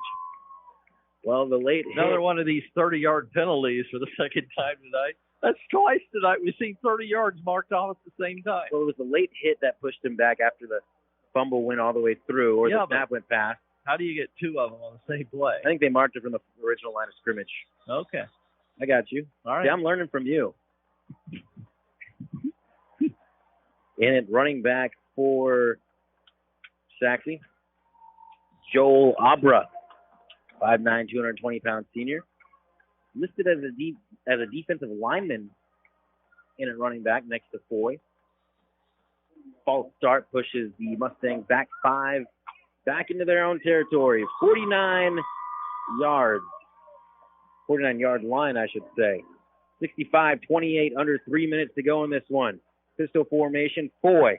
Behind him is Abra. Here's the snap. 2 receivers to the right side. Foy, play action. Go to the right side, past the 45-yard line. Going to get brought down hard by one of these Rowlett defensive linemen who are into the ball game. Yeah, I just had a thought. The other Garland ISD game is on the TV in our little booth here. Are we allowed to start doing play-by-play on that game or not? I don't know if we have the right, but Kalik Lockett was in there to rush down Foy and bring him down. It's 56-29, 52 seconds left in the fourth quarter of that Garland and Amon Forest game. So it looks like Garland will officially be 1-0. And for a little bit, they will take the lead in the district all by themselves. Garland was really bad football team about 5 years ago, and they're back. Absolutely. Ball up the middle, ran by, again, Joel Abra. Gets the first down. No. He's about 4 yards short. I don't know what I was looking at. Makes it 3rd and 4. 1:54 on the clock.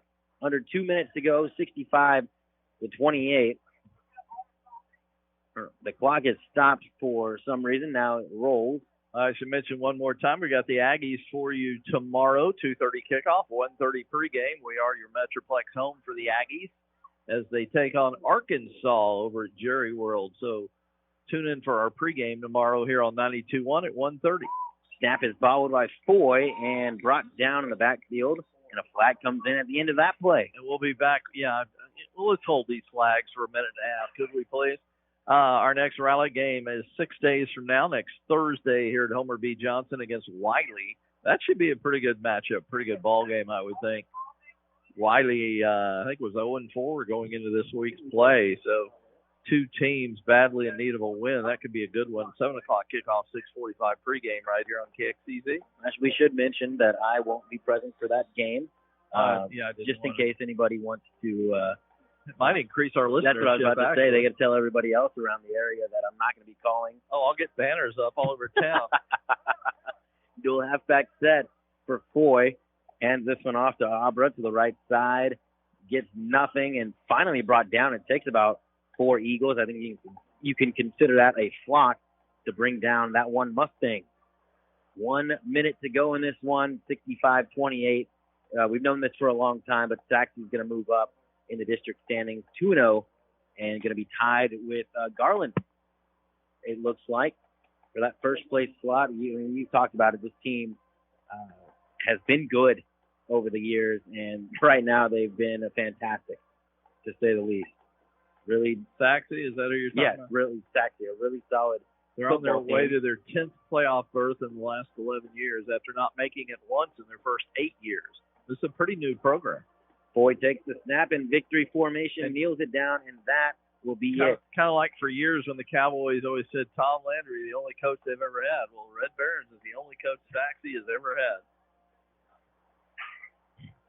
And he listens to our broadcast. Does he? Yeah, he listened the other day when we were bragging on him, and he said, "Thank you for the good words." Well, it's you. You know him well, and we like to give those kinds of shout-outs to people. Well, that is it. The clock and buzzer sounds. 65-28 the final score. And it was over from the get-go. Or the go-get. Or the go-get. Wiley is up next week for Rowlett. Next Thursday, Scott's going to have the call for you. 65-28 final score. The Sachse Mustangs move into a tie for first place in the District 9 6A. Rowlett falls to a record of 1-4, 1-1 in district play.